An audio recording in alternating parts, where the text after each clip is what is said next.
আল্লাহ আমি তো অসুস্থ, আমি তো অসুখ করেছে আমার, আর তুমি তো দয়াময় রহমান রহিম। এক অন্ধ ঈদের দিন কত অন্ধই তো আছে খয়রাত করার জন্য, ভিক্ষা করার জন্য, চতুর্দিকে ভিক্ষা করতেছে অন্ধরা। এক অন্ধ ঈদের গেটের কাছে দাঁড়ায় বলতেছে, ভাইরা আজ হচ্ছে ঈদের দিন আর আমি কিছু দেখতে পাচ্ছি না। এ বেশি পয়সা পাইনি, মানুষের দিন তার প্রতি আকৃষ্ট হয়ে গেছে। আরে কি কথা, আজ ঈদের দিন সকলে আনন্দ করছে আর আমি কিছুই দেখতে পাচ্ছি না।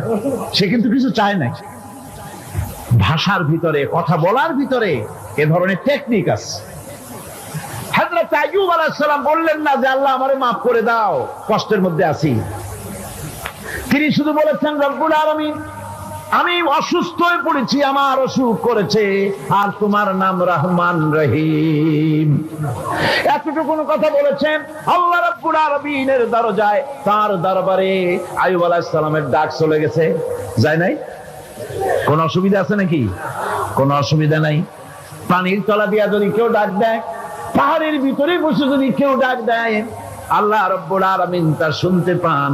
ইউনূস আলাইহিস সালাম মাছের পেটে বসে চিৎকার মেরেছিলেন, লা ইলাহা ইল্লা আনতা সুবহানাকা ইন্নী কুনতু মিনাজ জালিমিন। তিনি বলছিলেন, আয় আল্লাহ তাআলা আমি তোমার প্রশংসা করছি, তুমি ছাড়া উপাস্য নাই, মাবুদ নাই। আমি তোমার পবিত্রতা ঘোষণা করছি, আমি তো জালিমদের অন্তর্ভুক্ত হয়ে গেছি। বাস এতটুকুন কথাই বলেছেন। আল্লাহ পাক বলছেন, ইউনূসের ডাক তো কেউ শোনে নাই, পানির মধ্যে কেউ শোনে নাই, জমিনের কেউ শোনে নাই, মহাশূন্যের কেউ শোনে নাই, কিন্তু মাছের পেটের ভেতরে থেকে গভীর অতল দরিয়ার তলদেশ থেকে মাছের পেটের ভিতরে বসে আমার ইউনূস যে ডাক দিল, ওই ডাক আমি আরশের মালিক আমি শুনতে পেয়েছি, আর সঙ্গে সঙ্গে জবাব দিয়েছি। ফাস্তাজাবনা লাহু ওয়া নাজ্জাইনাহু মিনাল গাম্মি ওয়া কাযালিকা নুজিল মুমিনিন। ডাকের সাড়া দিলাম, বিপদ দিয়া বাঁচায় দিলাম। শুধু ইউনূসের না, আল্লাহ পাক এ জায়গায় আবার ওয়াদা করলেন, দুনিয়ার যত মুমিন বান্দা আছে তারা যদি কখনো বিপদে পড়ে যায় আর আমারে যদি ডাকে, আমি এই রকম করে বিপদ থেকে বাঁচায়া দেব।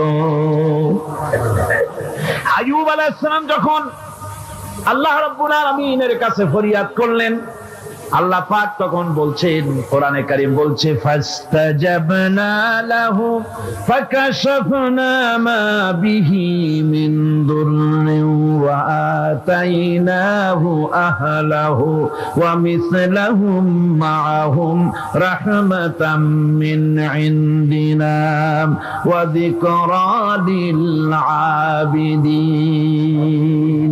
আমি আইয়ুবের দোয়া কবুল করে নিলাম। শুধু তার পরিবার বর্গই দিলাম না, বরং আরো কিছু নিয়ামত আমি তাকে দান করে দিলাম।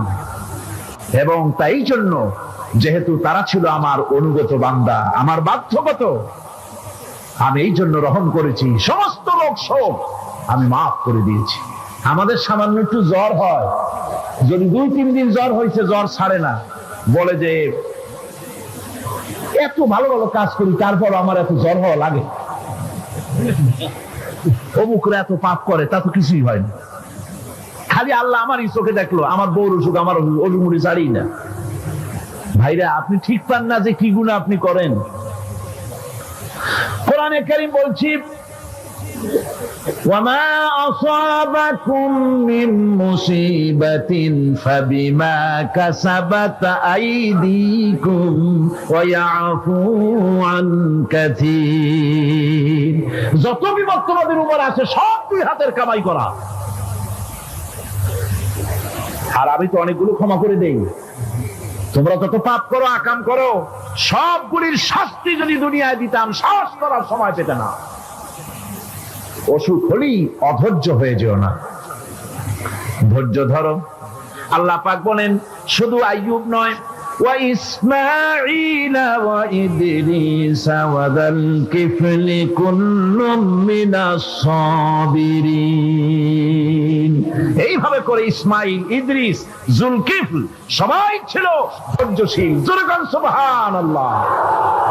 ধৈর্যের চরম পরাকাষ্ঠা ছিলেন তিনি। কোরআনে কারীম নবীদের এই কথাগুলি আমাদের শোনাচ্ছেন। হযরত ইয়াকুব আলাইহিস সালাম কলিজার টুকরা সন্তান হযরত ইউসুফ আলাইহিস সালামের জন্য তার মনটা পাগল ছিল। এত সুন্দর করে আল্লাহ তারে বানাইছিলেন, এত তিনি ছিলেন সৌন্দর্যের পিরামিড, যারা দেখলে চোখ ফিরানো যায় না। এমন সুন্দর সুপুরুষ যারা দেখি সেই যুগের সুন্দরী যুবতী মেয়েরা রূপের মোহে পড়ে নিজেদের আঙ্গুলগুলি কেটে ফেলে দিয়েছিল। রূপের মোহে এমন অবশ হয়ে গেছে, আঙ্গুল কেটেছে, হাত কেটেছে, টের পায় নাই। আবার ভুল বুঝবেন না, দুনিয়ার সেরা সুন্দর পুরুষ ইউসুফ আলাইহিস সালাম, তা কিন্তু রাসূলের চাইতে বেশি নয়। হযরত উম্মুল মুমিনিন আয়েশা রাদিয়াল্লাহু তাআলা আনহা তিনি বলেছেন, যেই সব সুন্দরী রমণীরা ইউসুফ আলাইহিস সালামকে দেখে রূপের মোহে পড়ে নিজেদের আঙ্গুলগুলো কেটে ফেলেছিল, ওরা যদি আমার হাবিবকে দেখতো, ওরা যদি আল্লাহ রাসূলকে দেখতো, তাহলে হাত কাটতে কাটতে কোন ফাঁকে যে কলিজা কেটে ফেলে দিত, ওরা টের পেত না। আবার বন্ধুগণ, হযরত আইয়ুব আলাইহিস সালাম সন্তানের মায়া, অন্যান্য ভাইরা হিংসায় পড়ে গেল, তারা নিয়ে তাকে কুয়ায় ফেলে দিল। সেখান থেকে তারা একটা ছাগল বা কোনো পশু জবাহ করে তার রক্ত মাখাইয়া জামা এনে হাজির করে দিল। হযরত ইয়াকুব আলাইহিস সালামের সামনে যে তালে নিয়ে খেলা করতে গিয়েছিলাম, আমরা খেলায় লিপ্ত ছিলাম, বাগে খাইয়া ফেলাইছে। এগুলি কি গপ্প? এগুলি কি কোরআন? আল্লাহ পাক শোনাচ্ছেন, বিশ্ববাসীকে শোনাইছেন। সূরা ইউসুফের চাইতে এত সুন্দর উপাখ্যান গোটা পৃথিবীতে আর নাই। সুবহানাল্লাহ। অনেকে ইউসুফ জুলাইখার কিসসা খুব মজা করে পড়ে, ফুর্তি করে, প্রেমের গল্প পড়ে। এটা কোনো প্রেমের গল্প নয়। ইউসুফ আলাইহিস সালাম, জুলাইখা ইউসুফ আলাইহিস সালামের জন্য কাঁদতে কাঁদতে চোখ কানা হয়ে গেছে। এরপর ইউসুফ আলাইহিস সালাম জুলাইখারে পাওয়ার জন্য পাগল হয়ে গেছে। নাউজুবিল্লাহ, এটা হয়নি কখনো। তিনি আল্লাহর পয়গম্বর, আর আল্লাহ কেমনি তারে বাঁচিয়েছেন। যখন জুলাইখা ঘরের ভিতরে সুন্দর করে যৌন উন্মাদনামূলক চিত্র অঙ্কিত করে ঘরের মধ্যে আটকায় দিয়েছে, তালা লাগায় দিয়েছে, আর নিজে যৌন উদ্দীপক কাপড় চোপড় পরেছে, না পরার মতোই। সে যুগের সুন্দরী মেয়ে জুলাইখা, তার কুপ্রবৃত্তিকে চরিতার্থ করার জন্য আহ্বান করা হয়েছে। হযরত ইউসুফ আলাইহিস সালাম লক্ষ্য করে দেখলেন এমন জায়গা, এখান থেকে পালাবার তো পথ নাই, দরজা বন্ধ করে দিয়েছে। তিনি শুধু তখন কেবলমাত্র আল্লাহ রব্বুল আলামিনকে ভয় করলেন। আল্লাহকে ভয় করে আল্লাহর নাম নিয়ে যখন তালাবদ্ধ দরজার দিকে দৌড় দিয়েছেন, আল্লাহ রব্বুল আলামিন আপন কুদরতে তালাগুলি খুলে দরজা তার জন্য উন্মুক্ত করে দিলেন। ইউসুফ আলাইহিস সালামকে থালায় দিয়ে এভাবে করে কাপড় এনে দিল তার সামনে, রক্তমাখা কাপড় পেয়ে হযরত ইয়াকুব আলাইহিস সালাম সন্তানদের মুখে কাহিনী শুনে তিনি কি বললেন? কোরআনে কারীম তা কোট করেছে। তিনি চিক দিলেন না, ফাল দিলেন না, ফিট হয়ে পড়লেন না। তিনি বললেন, কলিজার টুকরা সন্তান, তার মরার খবর শুনেছেন। তিনি বললেন কি? ফাসাবরুন জামিলুন ওয়াল্লাহুল মুস্তাআনু আলা মা তাসিফুন। আমি উত্তম সবর অবলম্বন করব। তোমরা যে কাহিনী রচনা করেছো এর বেলায় আমি আল্লাহর কাছে সাহায্য চাই। আমি উত্তম সবর অবলম্বন করব। আমার ভাইরা, 11 ভাই মনে করেছিল ইউসুফ আলাইহিস সালামকে মরণ কুয়ায় ফেলায় দিছি। তারা তো ঠিক পায় নাই, এটা মরণ কুয়া না, এটা হচ্ছে একটা সুড়ঙ্গ, যাকে ইংরেজিতে বলে টানেল। এটা এমন একটা সুড়ঙ্গ। ওরা মনে করেছে মরণ কুয়া। কিন্তু আল্লাহ রাব্বুল আলামিন এই কুয়াতে এমন বানালেন, ওরা একদিকে ফালাই দিল মরণ কুয়ায়, এই কুয়ার আর এক মুখ দিয়া আল্লাহ রাব্বুল আলামিন ইউসুফ আলাইহিস সালামকে নিয়ে মিশরের সিংহাসনে বসায়া দিলেন। এটা মরণ কুয়া নয়, এটা রাজ সিংহাসনে বসার সুড়ঙ্গ পথ। ইউসুফ আলাইহিস সালাম আজ প্রেসিডেন্ট, সুবহানাল্লাহ, প্রেসিডেন্ট হয়ে বসে আছেন। ওদিকে কেনানে অভাব লেগে গেছে, সেখানকার মানুষেরা সাহায্য নিতে এসেছে, ওই 11 ভাইও আসছে।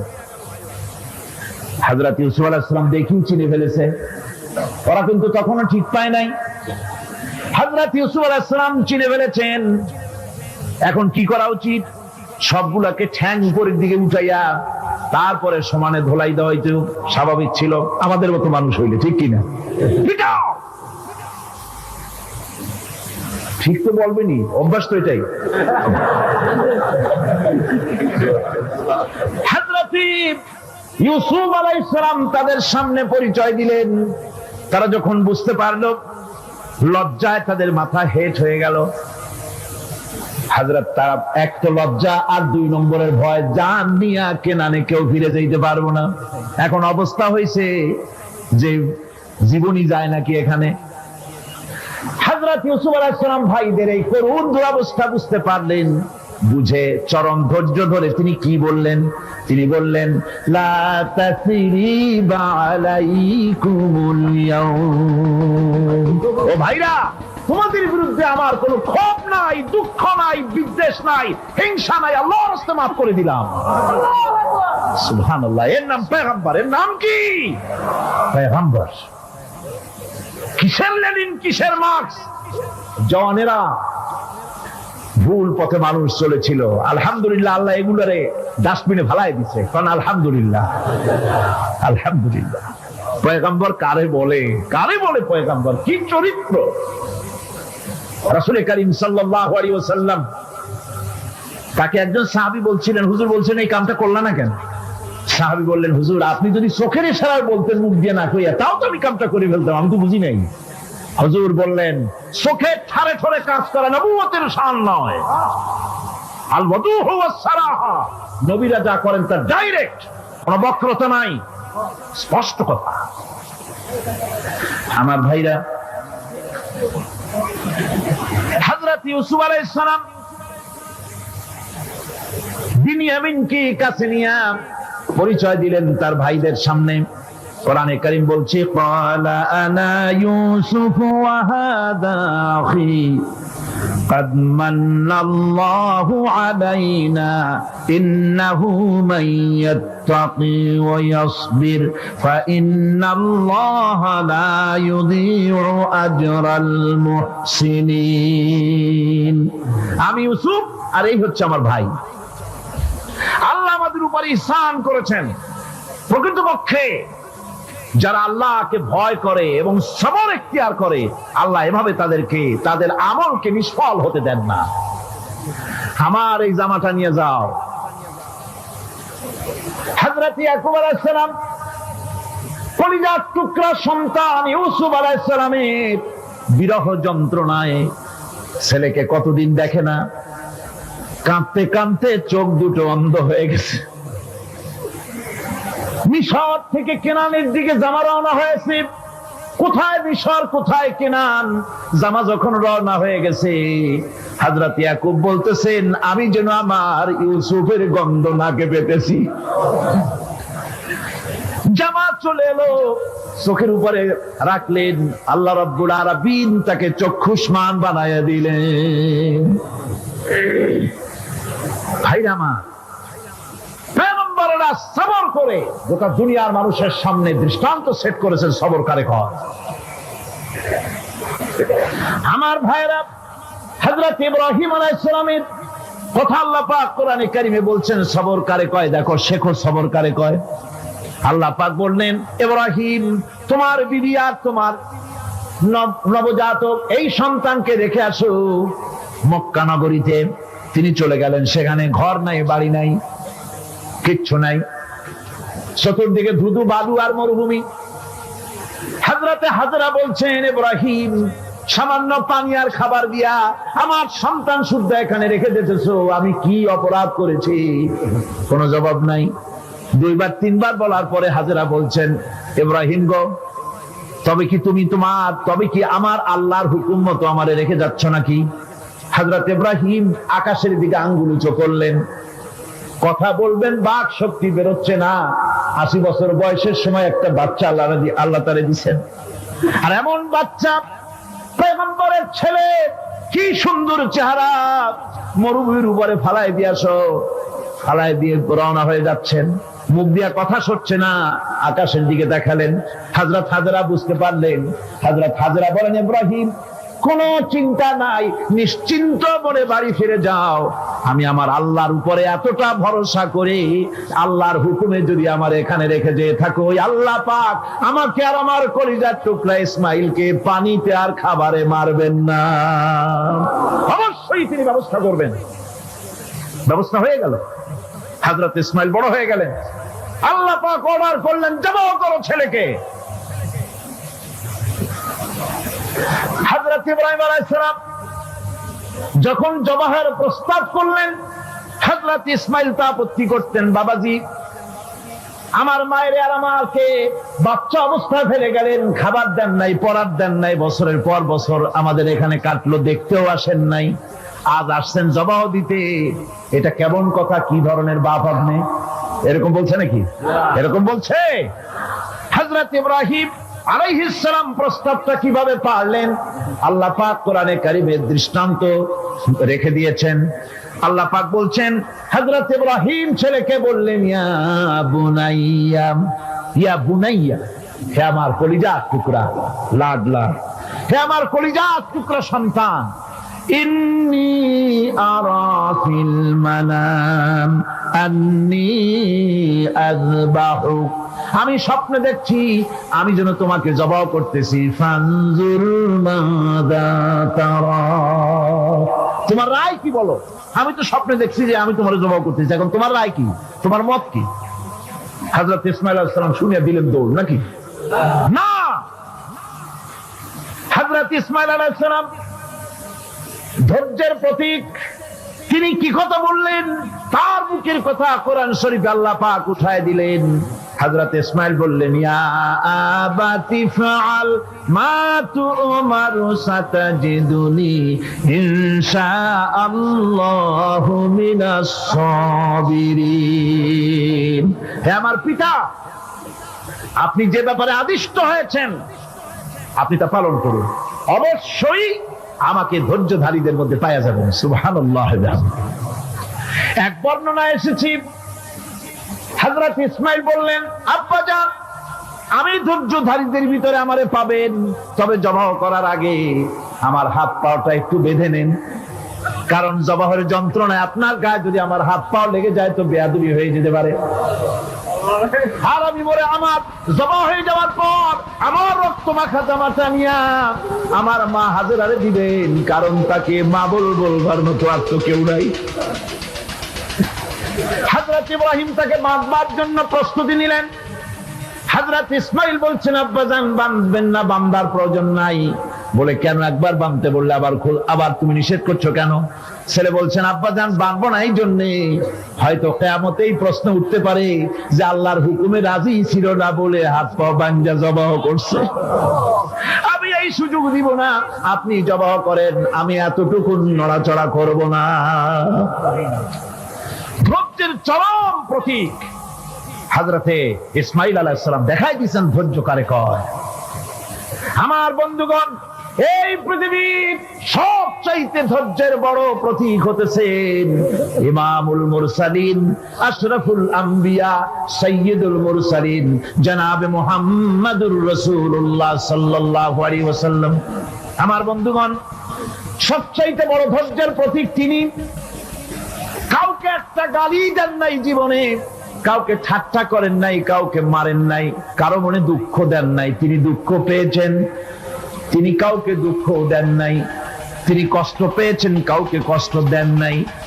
আমার ভাইয়েরা, তায়েফের ময়দান, আমার নিজের চোখে তায়েফে যেদিন আমি তায়েফ দেখলাম, আমি তায়েফে ঢুকেছি, জীবনে কোনোদিন যাই নাই। রমজান মোবারকে আমি সেখানে গেলাম, আমাকে বসার জন্য তারা নিয়ে যাবে। আমি বললাম আগে বসবো না, আমারে আগে নিয়ে যাও, আমার নবীকে কোন জায়গায় ওরা মেরেছিল সে জায়গাটা দেখাও। তায়েফের সেই গলিতে যখন আমি গিয়েছি, দুই দিকে পাহাড় দাঁড়ানো, তায়েফের লোক আমার সাথে ছিল, তারা বলল এই জায়গাটা প্রথম যেখানে চতুর্দিক থেকে নবীজিকে পাথর মারছিল আর আল্লাহর নবী বেহুশ হয়ে পড়ে গিয়েছিলেন। 3টা দিন না খাওয়া, হযরতে খাদিজা নাই, আবু তালিব নাই, মক্কায় জায়গা নাই পা রাখার। নবীজি 3টা দিন ঘুরলেন। নেতারা বলল তুমি যদি নবী হবে তো এতিম হলে কেন? আল্লাহ নবী বানাবার জন্য কি একটা ধনী মানুষ পায় নাই? তোমার মতো এতিম আর গরিবের নবী বানাইলো কেন? আল্লাহ নবী 3 দিন পর যখন দেখলেন কেউ দাওয়াত শোনে না, কেউ মানে না, কেউ গ্রহণ করে না, তখন তিনি নেতাদের অনুরোধ করলেন ঠিক আছে দাওয়াত তো কবুল করলে না, তবে একটা কাজ করো, অন্তত আমি যে তায়েফে আসছিলাম এই খবরটা মক্কায় দিও না, ওরা আরো অত্যাচার বাড়ায় দেবে। এই কাফিরগুলি খবর তো মক্কায় পাঠালো আর সমস্ত যুবকদেরকে লেলিয়ে দিল। যুবকেরা চতুর্দিকে দাঁড়াইছে, রাসূলকে পাথর মারা শুরু করে দিল। আমি যখন রেল লাইনের থেকে হাঁটি, যখন রেল লাইন কোন সময় দেখি, রেলের পাথরগুলি, রেল লাইনের পাথরগুলি দেখলেই আমার মাথায় যেন কেন তায়েফের কথা মনে এসে যায়। আরে মানুষের গায়ে পাথর মারলে কি অবস্থার সৃষ্টি হয়? পাথর নূরের শরীর, রহমতের শরীর, কিটি কিটি রক্ত ঝরছে। নবীজিকে জোর করে উঠাইয়া জবরদস্তি করে হাঁটার জন্য তারা ধাক্কা মারতেছে। আবার কিছুদিন গিয়ে নবীজি আবার বেহুশ হয়ে পড়েছেন, এইখান থেকে আবার উঠাইছে, আবার ধাক্কা মারতেছে। 3 নম্বরের আর একটা জায়গা আছে যেখানে ভাঙ্গা একটা মসজিদ। তায়েফের লোকেরা আমাকে বলল এই জায়গাটা হলো শেষ জায়গা যেখানে রাসূল করিম 3য়বারের মতো বেহুশ হয়েছিলেন, এখানেই হুজুরের রক্ত ঝরেছে বেশি। 2 রাকাত নামাজ পড়লাম, সিজদায় পড়ে এমন কান্না কাঁদলাম আল্লাহর কাছে। নবীজি যখন হুঁশ এসেছে, হযরতে জিবরাইল বলেন ইয়া রাসূলুল্লাহ, আপনার এই কষ্ট দেখে ফেরেশতারা কাঁদতেছে, আপনি অনুমতি দিয়ে দেন এই 2 পাহাড়কে মিলাইয়া সমস্ত তায়েফবাসী কাফেরগুলি মাটির সাথে মিশাইয়া দেই। নবীজি বললেন জিবরাইল, আমি যদি হুকুম করি আর আমার হুকুম মতো যদি এই কাম করো, একটা কাফেরও যদি না বাঁচে তাহলে কার মুখে পৌঁছাবো লা ইলাহা ইল্লাল্লাহু মুহাম্মাদুর রাসূলুল্লাহ। আমার ভাইরা, হযরত সাল্লাল্লাহু আলাইহি ওয়াসাল্লাম উঠে বসলেন। এমন সময় হযরতে যায়েদ শরীরের রক্তগুলি মুছে দিতেছেন। হযরত সাল্লাল্লাহু আলাইহি ওয়াসাল্লাম বসে 2খানা হাত উত্তোলন করলেন। নবীজির চোখ থেকে পানি গড়ায় পড়তেছে। আরে কেউ নাই, আল্লাহ ছাড়া কেউ নাই সাহায্য করার। নবীজি হাত তুলে মোনাজাত করতেছেন, চোখ দিয়া পানি পড়ে দাড়ি ভিজে পড়তেছে, গায়ে দিয়া রক্ত ঝরতেছে। নবীজি কি দোয়াটা করলেন? বদদোয়া করলেন না, গজব দিতে বললেন না। নবীজি দোয়া করলেন রব্বুল আলামিন, এই তায়েফের লোকেরা আজকে আমার সাথে যে ব্যবহারটা করেছে, ওরা বোঝে নাই যে আমি তোমার নবী, ওরা বোঝে নাই যে আমি তোমার রাসূল, না বুঝে আমার উপরে যে অত্যাচারটা করলো, আল্লাহ তুমি এই জন্য রাগ করে এই তায়েফে তুমি গজব দিও না। আল্লাহ পাক পরবর্তী সময় হুজুরকে স্মরণ করাই দিলেন, ওয়া মা আরসালনাকা ইল্লা রাহমাতাল লিল আলামিন। ও নবী, আপনি হচ্ছেন আমার সমস্ত সৃষ্টি জগতের জন্য আপনি আমার রহমত, আমার গোটা বিশ্বের জন্য আপনার, আমার সৃষ্টি জগতের জন্য আপনি আমার করুণা। একটা লোক রাসূলের এই কষ্ট দেখে বাগান থেকে 1 গ্লাস আঙ্গুরের শরবত এনে হাজির করেছে। এত কষ্টের পর 3 দিনের না খাওয়া আঙ্গুরের একটা শরবত পাইয়া হুজুর খুব খুশি হলেন। শরবত গ্লাস পান করে হুজুর বলছেন, তোমার নাম না আত্তাস? তিনি বলছেন, হ্যাঁ হুজুর, আমার নাম আক্তাস। তোমার বাড়ি না ইউনূস আলাইহিস সালামের গ্রামে? বলে, হ্যাঁ, আমার বাড়ি সেই গ্রামে। তা আপনি কি করে জানলেন আমার নাম আক্তাস আর আমার বাড়ি ইউনূস আলাইহিস সালামের গ্রামে? আপনি জানলেন কি করে? হুজুর বললেন, আমি নবী, হযরত ইউনূস নবী, একজন নবীর খবর আর একজন নবীর কাছে থাকে। রাসূল করিম সাল্লাল্লাহু আলাইহি ওয়াসাল্লাম সবর ইখতিয়ার করেছিলেন, ধৈর্য অবলম্বন করেছিলেন, আর আল্লাহ পাক তাকে নির্দেশ করেছেন, সবর করো। ওয়াত্তাবি' মা ইউহা ইলাইকা ওয়াসবির হাত্তা ইয়াহকুমাল্লাহ। তুমি কেবল সেই জিনিসের অনুসরণ করো যা আমি তোমার প্রতি অবতীর্ণ করেছি। আমি আপনার উপরে যেটা অবতীর্ণ করেছি ওটার অনুসরণ করুন, আর সবর ইখতিয়ার করুন যতক্ষণ না আল্লাহর পক্ষ থেকে চূড়ান্ত ফয়সালা না আসে। ধৈর্য ধরুন, ধৈর্য ধরুন। আমার ভাইরা, কাফেরদের নির্যাতনের মোকাবেলায় আল্লাহ পাক তার হাবিবকে সান্ত্বনা দিয়েছেন। যখন কাফেররা নির্যাতন করতেছে, হারে হযরতে বেলাল নির্যাতিত, হযরতে সুমাইয়া নির্যাতিতা, হযরতে খাব্বাব, হযরতে খুবাইব, হযরতে আম্মার রিদওয়ানুল্লাহি তাআলা আলাইহিম আজমাইন, এত মার হতেছে। হযরতে ওমর হযরতে খাব্বাব রাদিয়াল্লাহু তাআলা আনহুকে খোলা গায়ে দেখে বলছিলেন, খাব্বাব রে, তোমার পিঠে এত গর্ত কেন? এত গর্তওয়ালা পিঠ তো আমি মানুষের দেখি নাই, এত চিকুন কোমরওয়ালা মানুষও তো দেখি নাই। তিনি বলেছেন, ওমর, তুমি কি ভুলে গেছো? ইসলাম কবুল করার অপরাধী কাফির বেঈমানেরা আগুন জ্বালায়া আংটা আগুনের উপরে আমাকে চিৎ করে শোয়াছে। আমি যেন নড়াচড়া করতে না পারি সেজন্য আমার বুকের উপরে পাথর চাপা দিয়ে রেখেছিল। গায়ের চর্বি আর রক্ত গলে গলে পড়ে আগুন নিবেছে, আর আগুন গোশত পুড়ে যে পিঠের মধ্যে প্রবেশ করেছিল আজও পর্যন্ত পিঠের সেই গর্ত সেরে যায় নাই।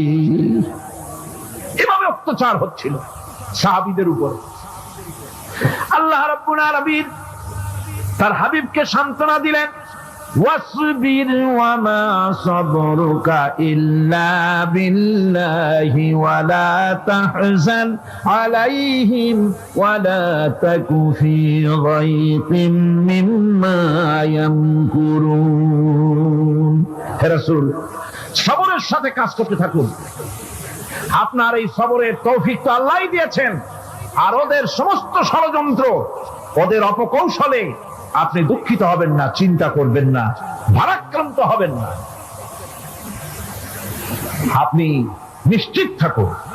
ওয়াসবির লিহুকমি রাব্বিকা ফাইন্নাকা বিআয়ুনিনা।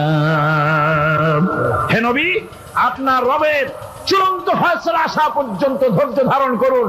আপনি তো আমার চোখের সামনে। সুবহানাল্লাহ, সুবহানাল্লাহ। আপনি আমার চোখের সামনে। কে আপনাকে কি করবে আমি দেখবো না?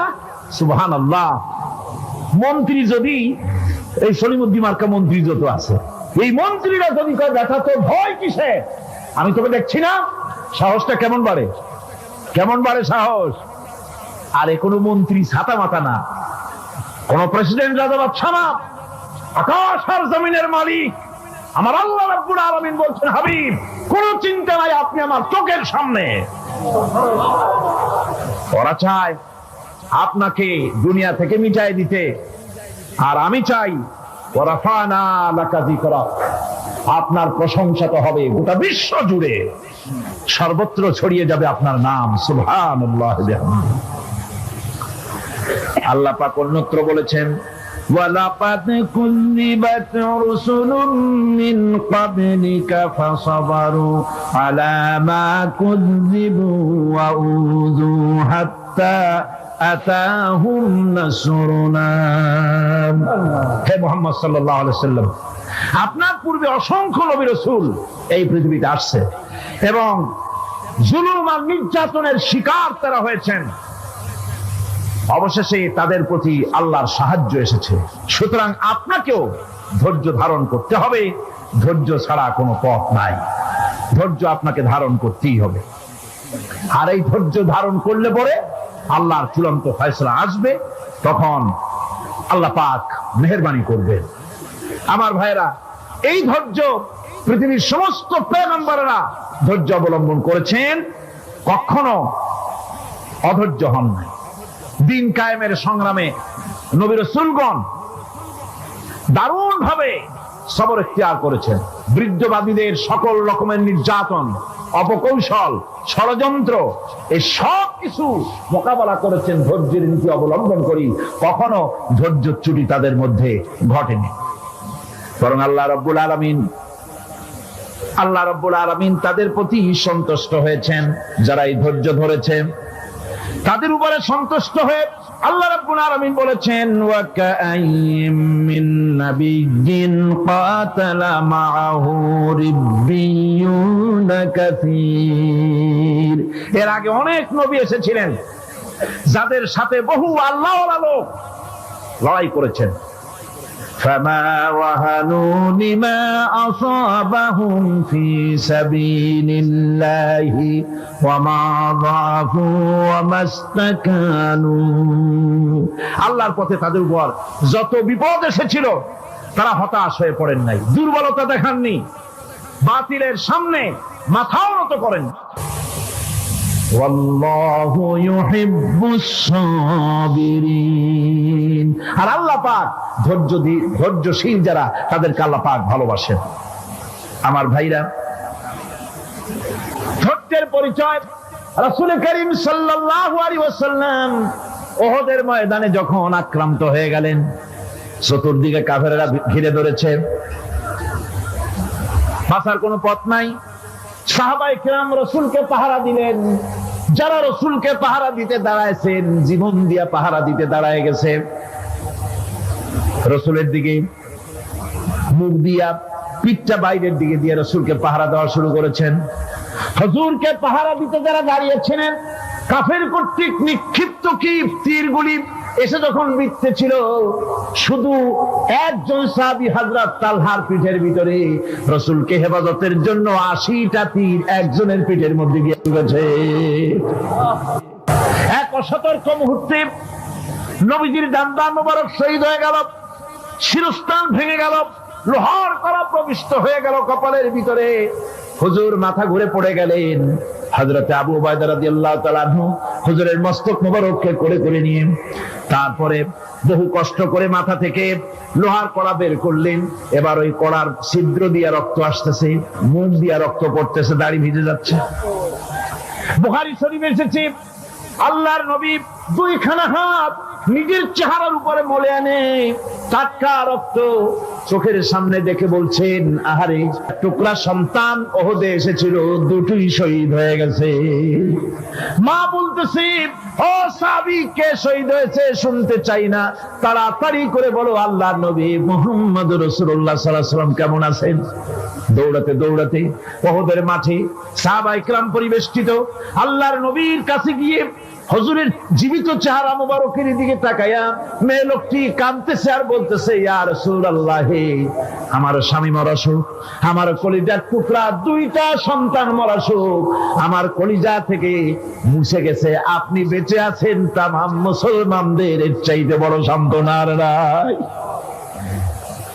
ভাইরা আমার, রাসূল করিম সাল্লাল্লাহু আলাইহি ওয়াসাল্লাম এভাবে করে ধৈর্যের পরিচয় দিয়েছেন। গালাগালি দেন নাই, রাগ করেন নাই, বদদোয়া করেন নাই। সুবহানাল্লাহ কোন, সুবহানাল্লাহ। ভাইরা আমার, এই সবর এমন মহান বৈশিষ্ট্য এর মধ্যে রয়েছে। জিহাদের ময়দানে যদি লোক কম হয় আর যদি তাদের মধ্যে সবর থাকে, বেশি সংখ্যক লোকের উপরে আল্লাহ পাক সবরকারীদেরকে বিজয়ী করে দিবেন। কোরআনে কারীমে রব্বুল আলামিন বলেন, কাম মিন ফিয়াতিন কালিলাতিন গালাবাত ফিআতান কাসীরাতাম বিইذনিল্লাহ ওয়াল্লাহু মা'আস সাবিরিন। এমন ঘটনার বহু নজির আছে যে কম সংখ্যক লোকেদের উপরে আল্লাহ পাক, বেশি সংখ্যক লোকেদের উপর আল্লাহ পাক কম সংখ্যক লোকদেরকে জয়ী করে দিয়েছেন। ওয়াল্লাহু মা'আস সাবিরিন। আর আল্লাহ আছে ধৈর্যশালীদের সাথে। আল্লাহ আছে কাদের সাথে?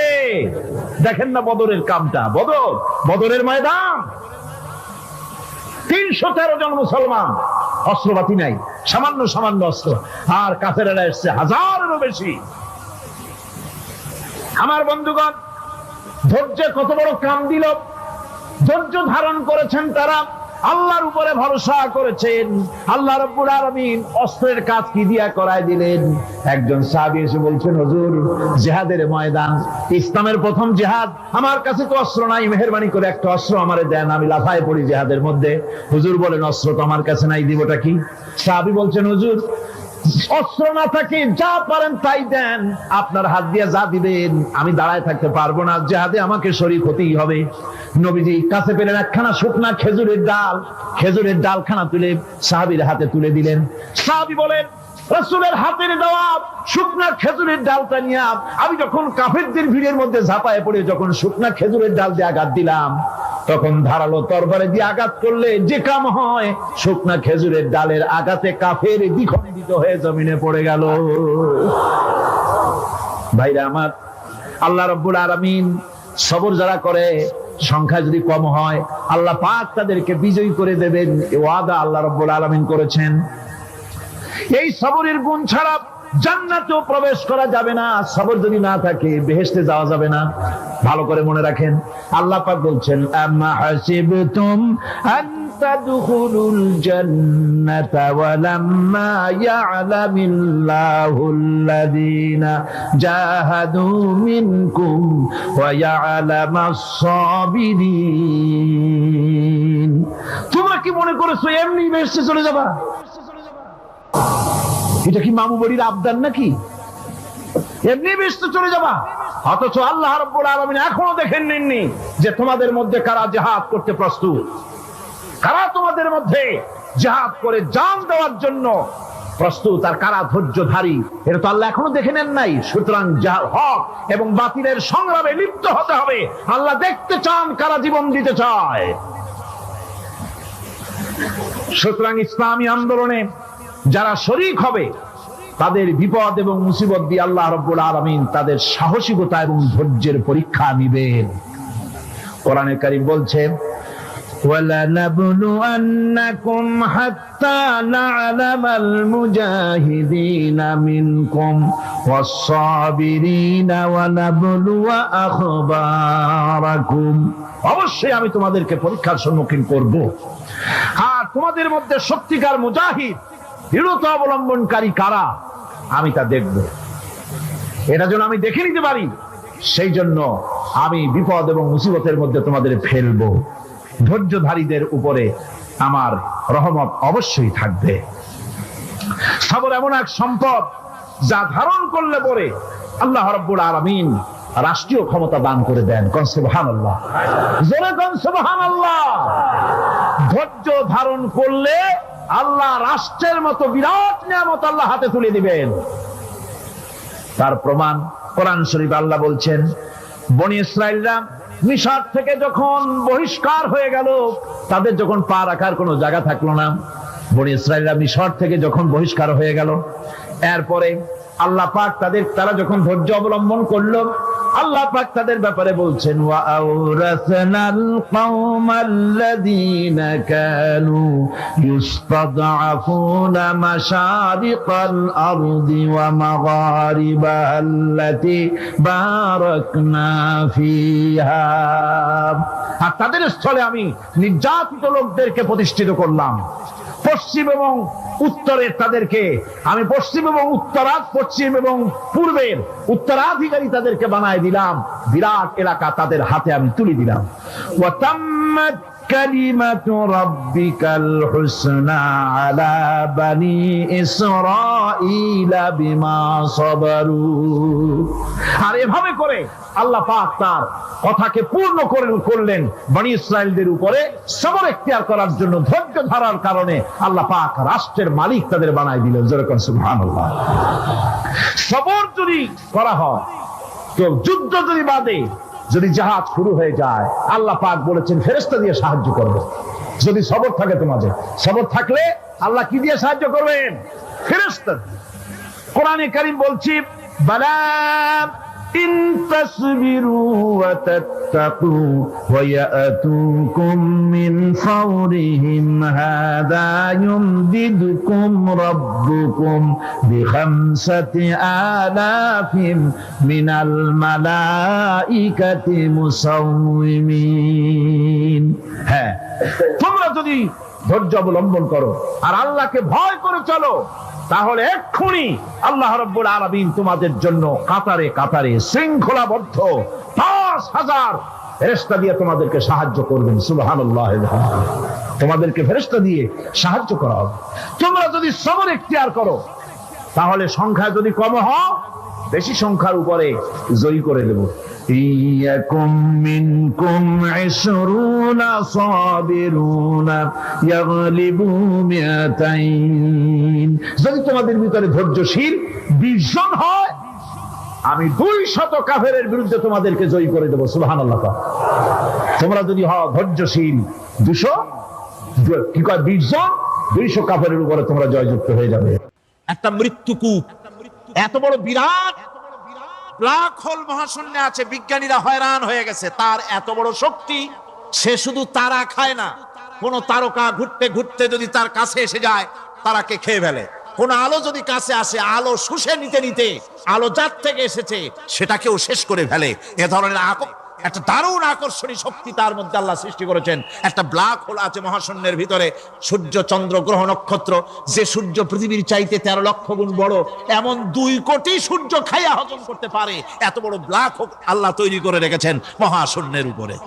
রয়েছে মিল্কি ওয়ে, রয়েছে গ্যালাক্সি, অন্তত 10,000 কোটি 10 সহস্র কোটি তারকা দিয়ে সমৃদ্ধ গ্যালাক্সি মিল্কি ওয়ে, যেটা অন্ধকার রাত্রে, তারকা সজ্জিত রাতে উত্তর দক্ষিণ দিকে টানা একটা পথের মতো দেখা যায়। এটা হচ্ছে গ্যালাক্সি, এটাকে বলা হয় মিল্কি ওয়ে। এটা হচ্ছে ছায়াপথ। অসংখ্য তারকা এর মধ্যে রয়েছে। কত বড় বড় তারকা, অনেক দূরে, তাই আমরা দেখি বিন্দু বিন্দু। আসলে কি বিন্দু না, কত বড় জানেন? বিজ্ঞানীরা বলেছেন দৈত্যের মতো বিরাট বিরাট তারকা আছে, যে সূর্য পৃথিবীর চাইতে 13 লক্ষ গুণ বড়। এরকমের সূর্য অন্তত 3 কোটি সূর্য খাইয়া হজম করতে পারে, এরকম অসংখ্য তারকা মিল্কি ওয়ের ভিতরে আল্লাহ সৃষ্টি করেছেন। সুবহানাল্লাহ বিহামদিহি। সম্মানিত ওলামায়ে কেরাম, উপস্থিত প্রিয় ভাই সব, আসসালামু আলাইকুম ওয়া রাহমাতুল্লাহি তাআলা ওয়া বারাকাতুহু। পর্দার আড়ালে যে সব মা বোনেরা আছেন তাদেরকেও সালাম জানাচ্ছি। হ্যাঁ, বললাম তো আল্লাহ তাআলার মেহেরবানি যে আল্লাহ তাআলা আমাদেরকে পরীক্ষা করছেন। আর বৃষ্টি খুবই দরকার। কি বলেন? বৃষ্টি দরকার না? বৃষ্টি আল্লাহর নেয়ামত। বৃষ্টি আল্লাহর কি নেয়ামত। এখন বাংলাদেশে মাহফিল প্রত্যেক দিন কোনো না কোনো জায়গায় হয়। সবাই যদি দোয়া করতে থাকে যে আল্লাহ আমাদের মাহফিলের জন্য বৃষ্টি না হয়, আর সকলের দোয়া যদি আল্লাহ কবুল করেন, তাহলে ওয়াজ খাইয়া তো আর পেট ভরবে না। জমিনে ফসল লাগবে, ধান লাগবে, গম লাগবে, ঠিক না ভাই? তো সেই জন্য বৃষ্টি আল্লাহর রহমত। আল্লাহ বৃষ্টি দিয়েছেন, বাতাস দিয়েছেন, তার জমিনকে তিনি ঠান্ডা করে দিয়েছেন। আর আপনারা ইমানের পরীক্ষায় মিয়া 100 মার্ক পেয়ে গেছেন। এই বৃষ্টির মধ্যে, ঝড়ের মধ্যে বসেছেন, সেটা পানি পানি কাদা কাদা হয়ে গেছে, তার মধ্যে বসে আছেন। যে আল্লাহ তাআলা কোরআন শোনার জন্য আমাদেরকে এখানে বসার তৌফিক দিলেন, সে আল্লাহ পাকের দরবারে শুকরগুজার হচ্ছি। সকলে পড়ছি আলহামদুলিল্লাহ। রব্বানা লাকাল হামদ হামদান কাসীরান তাইয়িবান মুবারাকান ফীহি ইয়া রাব্বি লাকাল হামদু কামা ইয়ানবাগি লিজালালি ওয়াজহিকা ওয়া আযীমি সুলতানিকা। প্রিয় ভাই সব, আমরা কোরআন শুনতে এসেছি। আল্লাহ তাআলা কোরআন আমাদেরকে দিয়েছেন, আর এটি হচ্ছে গোটা পৃথিবীর বুকে আল্লাহ তাআলার দেওয়া মানুষের জন্য সর্বশেষ এবং সর্বশ্রেষ্ঠ হেদায়েতের কিতাব। এটি শুধু মুসলমানদের জন্য নয়, গোটা বিশ্ববাসীর জন্য। আমরা বলি আলহামদুলিল্লাহ। এটি নাজিল হওয়ার কারণ কি? আল্লাহ তাআলা বলছেন, আলিফ লাম রা কিতাবুন আনজালনাহু ইলাইকা লিতুখরিজান নাস মিনাজ যুলুমাতি ইলান নূর। আল্লাহ তাআলা বলছেন, আমি হে নবী আপনার উপর একখানা কিতাব অবতীর্ণ করেছি। এই কিতাবখানা অবতীর্ণ করেছি এই জন্য যাতে করে অন্ধকারের ভেতর থেকে মানুষগুলিকে আপনি আলোর দিকে নিয়ে আসতে পারেন। আমরা বলি সুবহানাল্লাহ। আমাদের জামাত ইসলামী বাংলাদেশের ঢাকা মহানগরীর সেক্রেটারি জনাব রফিকুল ইসলাম খান একটি সুন্দর আয়াত তেলাওয়াত করেছিলেন। ওই একটি আয়াতের উপরে পল্টনে 3 দিন বক্তব্য রেখেছিলাম আমি। 3 দিন একটি আয়াতের উপরে। এই পৃথিবীতে যদি শান্তি চাই এবং আখিরাতে যদি মুক্তি চাই, তাহলে এই একটি আয়াতের ব্যাখ্যা আমাদের জন্য যথেষ্ট হয়ে যেতে পারে। আমরা বলি আলহামদুলিল্লাহ। এই কোরআন আল্লাহ তাআলা পৃথিবীর মানুষকে দিয়ে এটাকে হেফাজতের দায়িত্ব নিয়েছেন। আল্লাহ তাআলা বলেছেন, ইন্না নাহনু নাযালনা যিকরা ওয়া ইন্না লাহু লাহাফিজুন। কোরআন নাজিল করেছি আমি আল্লাহ, আর এর সংরক্ষণের দায়িত্ব আমি আল্লাহ গ্রহণ করেছি। এ কোরআন কার? হেফাজতের দায়িত্ব কার? আল্লাহ তাআলা হেফাজতের দায়িত্ব নিয়েছেন। এবং আল্লাহ তাআলা বলেছেন যে কোরআন মানুষের কাছে বোঝার জন্য আমি আল্লাহ সহজ করেছি। কিন্তু আমাদের কপাল খারাপ, আমাদের এই বাংলাদেশে মসজিদের মধ্যে এক শ্রেণীর লোকেরা এভাবে বলেন যে কোরআন এটা আমরা বুঝবো না, এটা মৌলভী সাহেবদের কাম, মৌলানা সাহেবদের কাম, কোরআন খুব কঠিন, আমরা বুঝবো না, চলো ভাই মুরব্বীরা কি বলে তাই শুনি।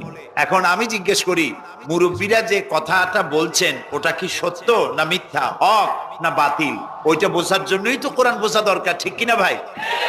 সেই জন্য কেউ যদি বলেন যে কোরআন বোঝা মৌলানা মৌলভীদের কাজ, আমাদের কাজ না, এই কথা যিনি বলেন তিনি শয়তানের সব থেকে বড় ওয়াসওয়াসার মধ্যে পড়েছেন। কারণ কোরআন বোঝা কঠিন না সহজ, এর জবাব আল্লাহ তাআলা নিজেই দিয়েছেন। কোরআনে কারিমে আল্লাহ তাআলা বলছেন, সূরা কামারের মধ্যে 4 জায়গায় আল্লাহ বলেছেন। কি বলেছেন? আল্লাহ রাব্বুল আলামিন বলেন, ওয়ালাকাদ ইয়াসসারনাল কুরআনা লিযিকরি ফাহাল মিন মুদ্দাকির। আল্লাহ তাআলা বলেন, আমি কোরআনে কারীমকে বোঝার জন্য এবং মুখস্থ করার জন্য মানুষের কাছে আমি সহজ করে দিয়েছি। এটা যদি আল্লাহ সহজ না করতেন তাহলে এত বড় কিতাব মুখস্থ করা এটা কি মানুষের জন্য সম্ভব? বলেন সম্ভব? পৃথিবীতে কোনো ধর্ম এমন নাই যাদের, যেই ধর্মের লোকেরা তাদের ধর্মগ্রন্থ মুখস্থ করতে পেরেছে, এমন কোন ধর্ম পৃথিবীতে নাই। কিন্তু কোরআন শরীফ 540টি রুকু, 114টি সূরা, 30টি পারা, 6066টি আয়াত এ মানুষেরা মুখস্থ করতে সক্ষম হয়েছে। সুবহানাল্লাহ। এটি করার কে তৌফিক দিয়েছেন? আল্লাহ তাআলা। তবে আমাদেরকে মনে রাখতে হবে যে কোরআন শরীফ মুখস্থ করার জন্য, শুধু তেলাওয়াতের জন্য নাজিল হয় নাই। কোরআন শরীফ নাজিল হয়েছে আমরা যেন তেলাওয়াত করতে পারি, আমরা যেন বুঝতে পারি, আমরা যেন এটার উপরে জীবন গড়তে পারি, সেই জন্য কোরআন নাজিল হয়েছে। তাই নবী করিম সাল্লাল্লাহু আলাইহি সাল্লাম এই কোরআনের দাওয়াত দিয়ে একটি সমাজ তৈরি করেছিলেন এত সুন্দর যে এর থেকে সুন্দর সমাজ পৃথিবীতে আর আসে নাই। সুবহানাল্লাহ বলেন। এই কোরআনের কাছে মানুষ যদি আসে, সে যদি জিরো হয়, কোরআন তারে হিরো বানায়। কোরআন কি বানায়? হিরো। আর কোন হিরো যদি কোরআনের সাথে বেয়াদবি করে, কোরআন তারে কি বানায়? জিরো বানায়। আপনারা হযরত ওমর রাদিয়াল্লাহু তাআলা আনহুকে নিশ্চয়ই চেনেন, দেখছেন তারে? আমরা কেউ দেখি নাই, কিন্তু তার কথা আমরা হাদিসে পড়েছি, ঠিক না ভাই? ইতিহাসে পড়েছি, হাদিসে পড়েছি। তিনি জাহিল ছিলেন, অজ্ঞ ছিলেন, মূর্খ ছিলেন। কতটা জাহিল হলে পরে একজন মানুষ আল্লাহর নবী হত্যা করতে আসতে পারে, চিন্তা করেন যে কত বড় জাহিল ছিলেন। কিছু পার্থিব সুযোগ সুবিধা লাভের জন্য, কিছু টাকা পয়সা উট পাবে, এই লোভের জন্য তিনি আল্লাহ রসুলকে হত্যা করতে এসেছিলেন। কোরআনকে বলা হয় কিমিয়া, মানে পরশ পাথর। কি বলা হয়? পরশ পাথর। পরশ পাথরের খাসিয়াত কি? সেটা হলো এর সাথে যদি লোহা লাগে, লোহা সোনা হয়ে যায়, যদি পাথর লাগে, পাথর ডায়মন্ড হয়ে যায়। সুবহানাল্লাহ, সুবহানাল্লাহ। এই কোরআন হযরত ওমরকে কোথা থেকে কোথায় নিলেন ইতিহাসের পাতা থেকে আপনাদের শোনাই। হযরত ওমর রাদিয়াল্লাহু তাআলা আনহু তখন মুসলিম জাহানের খলিফা, আমিরুল মুমিনিন, খলিফাতুল মুসলিমিন। সেই সময় হযরত আলী রাদিয়াল্লাহু তাআলা আনহু তিনি স্বপ্নে দেখছেন যেন তিনি রাসূলুল্লাহ সাল্লাল্লাহু আলাইহি ওয়াসাল্লামের পেছনে ফজরের নামাজ আদায় করছেন। ফজরের নামাজ আদায় করে রাসূলুল্লাহর আদত ছিল এই যে পিছনের দিকে ফিরে বসতেন আর মাসনুন দোয়াগুলি রাসূলুল্লাহ দোয়া পড়তেন, সেই দোয়াগুলি সাহাবীরাও পড়তেন, রাসূলের শেখানো দোয়া। হযরত আলী ওই দোয়াগুলি পড়ে মসজিদ থেকে বেরিয়ে গেছেন। গেটের কাছে গিয়ে দেখেন যে একটা বুড়ি দাঁড়ানো আর হাতে একটা পাত্র ভরা খোরমা। বুড়ি বলছেন, আলী তুমি মসজিদের মধ্যে আবার ঢোকো, এই পাত্র ভরা খোরমাগুলি নিয়ে রাসূলের কাছে গিয়ে বলো যে এটি আমার, আমি একটা বুড়ি মেয়ে লোক, আমার নতুন বাগানের খোরমা, এটা যেন রাসূলুল্লাহ নিজে খান এবং সাহাবায়ে কেরামদের মধ্যে যেন ডিস্ট্রিবিউট করে দেন, তাতে করে আমার বাগানে খোরমায় বরকত হবে। হযরত আলী খোরমার পাত্র নিয়ে ঢুকলেন মসজিদে নববীর মধ্যে, রাসূলুল্লাহকে গিয়ে ঘটনা বললেন। নবী করিম সাল্লাল্লাহু আলাইহি সাল্লাম খোরমার পাত্র হাতে নিয়ে একটা খোরমা হযরত আলীর মুখের মধ্যে দিয়ে দিলেন। হযরত আলী রাসূলের দেওয়া খোরমাটি চিবোচ্ছিলেন। ইত্যাবসারে মসজিদে ফজরের নামাজের আজান হয়ে গেল। আজানে হযরত আলীর ঘুম ভাঙলো, কিন্তু রাসূলের দেওয়া খোরমার স্বাদ হযরত আলীর মুখের মধ্যে তখনও ছিল। হযরত আলী তাড়াতাড়ি করে উযু করলেন, মসজিদে নববীর মধ্যে ঢুকলেন, যে দেখেন ইমামের মুসাল্লায় কে দাঁড়ান? হযরত ওমর দাঁড়ান। নামাজ শেষ করে হযরত ওমর পিছনের দিকে ফিরেছেন, মাসনুন দোয়াগুলি পড়ছেন। হযরত আলী দোয়াগুলি পড়ে বেরিয়ে গেছেন সকলের আগে। বেরিয়ে গিয়ে দেখেন গেটে এক বুড়ি দাঁড়ানো, হাতে এক পাত্র খোরমা। বুড়ি বলছেন, আলী এই খোরমাগুলি নিয়ে তুমি ভিতরে আবার ঢোকো, আমিরুল মুমিনিনকে বলো এগুলি আমার নতুন বাগানের খোরমা, তিনি খাবেন আর রাসূলুল্লাহর সাহাবীদের খাওয়াবেন, তাতে করে আমার নতুন বাগানের খোরমায় বরকত হয়ে যাবে। হযরত আলী দেখলেন স্বপ্নে যা দেখলাম তাই সাথে সাথে খেটে গেল, আশ্চর্য কথা। তিনি ভিতরে ঢুকলেন, হযরত ওমরকে পাত্রটা দিয়া ঘটনা শোনালেন। হযরত ওমর পাত্রটা হাতে নিয়ে একটা খোরমা হাত দিয়া উঠাইয়া হযরত আলীর মুখের মধ্যে দিলেন। হযরত আলী খোরমা চিবোচ্ছেন আর এক পর্যায়ে গিয়ে বললেন, ইয়া ওমর জিদনি তামরাতান ওখরা, হে ওমর তুমি আমাকে আর একটা খোরমা দাও, এ তো খুব ভালো জাতের খোরমা, খুব লজিজ, খুব মিষ্টি, তুমি আমাকে আর একটা দাও। যদি আমারে একটার বেশি খোরমা দাও তো খোরমায় কম পড়বে না, পাত্রে যা আছে সবাই পাবে, দাও না আমাকে আর একটা। হযরত ওমর রাদিয়াল্লাহু তাআলা আনহু বলছেন, ইয়া আলী লাউ আন্না রাসূলুল্লাহ সাল্লাল্লাহু আলাইহি ওয়াসাল্লাম যাদাক লাজিদনাক, ওয়া আলী স্বপ্নের ভিতরে রাসূলুল্লাহ যদি তোমাকে একটার বেশি খোরমা দিতেন আমিও তোমারে একটার বেশি খোরমা দিতাম। হযরত আলীর চোখ গেছে ছানা বড়াবে। তিনি জিজ্ঞেস করছেন, ইয়া ওমর আহিয়া রুইয়া রাইতাহা আম হিয়া গায়বুন আম ইত্তালাআতা আলাই, হে ওমর এটা কি তুমি আমার মতো স্বপ্নে দেখেছো না গায়েব থেকে তোমাকে জানানো হলো? তুমি কেমনে বুঝলা যে স্বপ্নের ভিতরে রাসূলুল্লাহ আমাকে একটা খোরমা দিয়েছিলেন? হযরত ওমর বলছেন, ইয়া আলী ওয়াল্লাহি মা হিয়া রুইয়া ওয়ালা গায়ব, হে আলী এটা স্বপ্ন নয় আর এটা আমাকে গায়েব থেকেও জানানো হয়নি।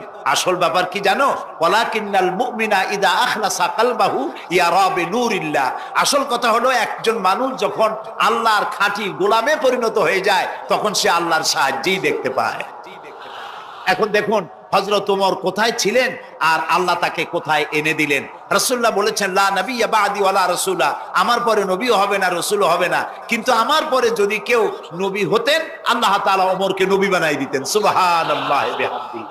এই হযরত ওমরকে অধপতনের অতল তলদেশ থেকে উঠাইয়া বিশ্বের দরবারে সর্বকালের জন্য পরিচিত করায় দিল যে জিনিস, তার নাম হচ্ছে এই কোরআন। নাম কি?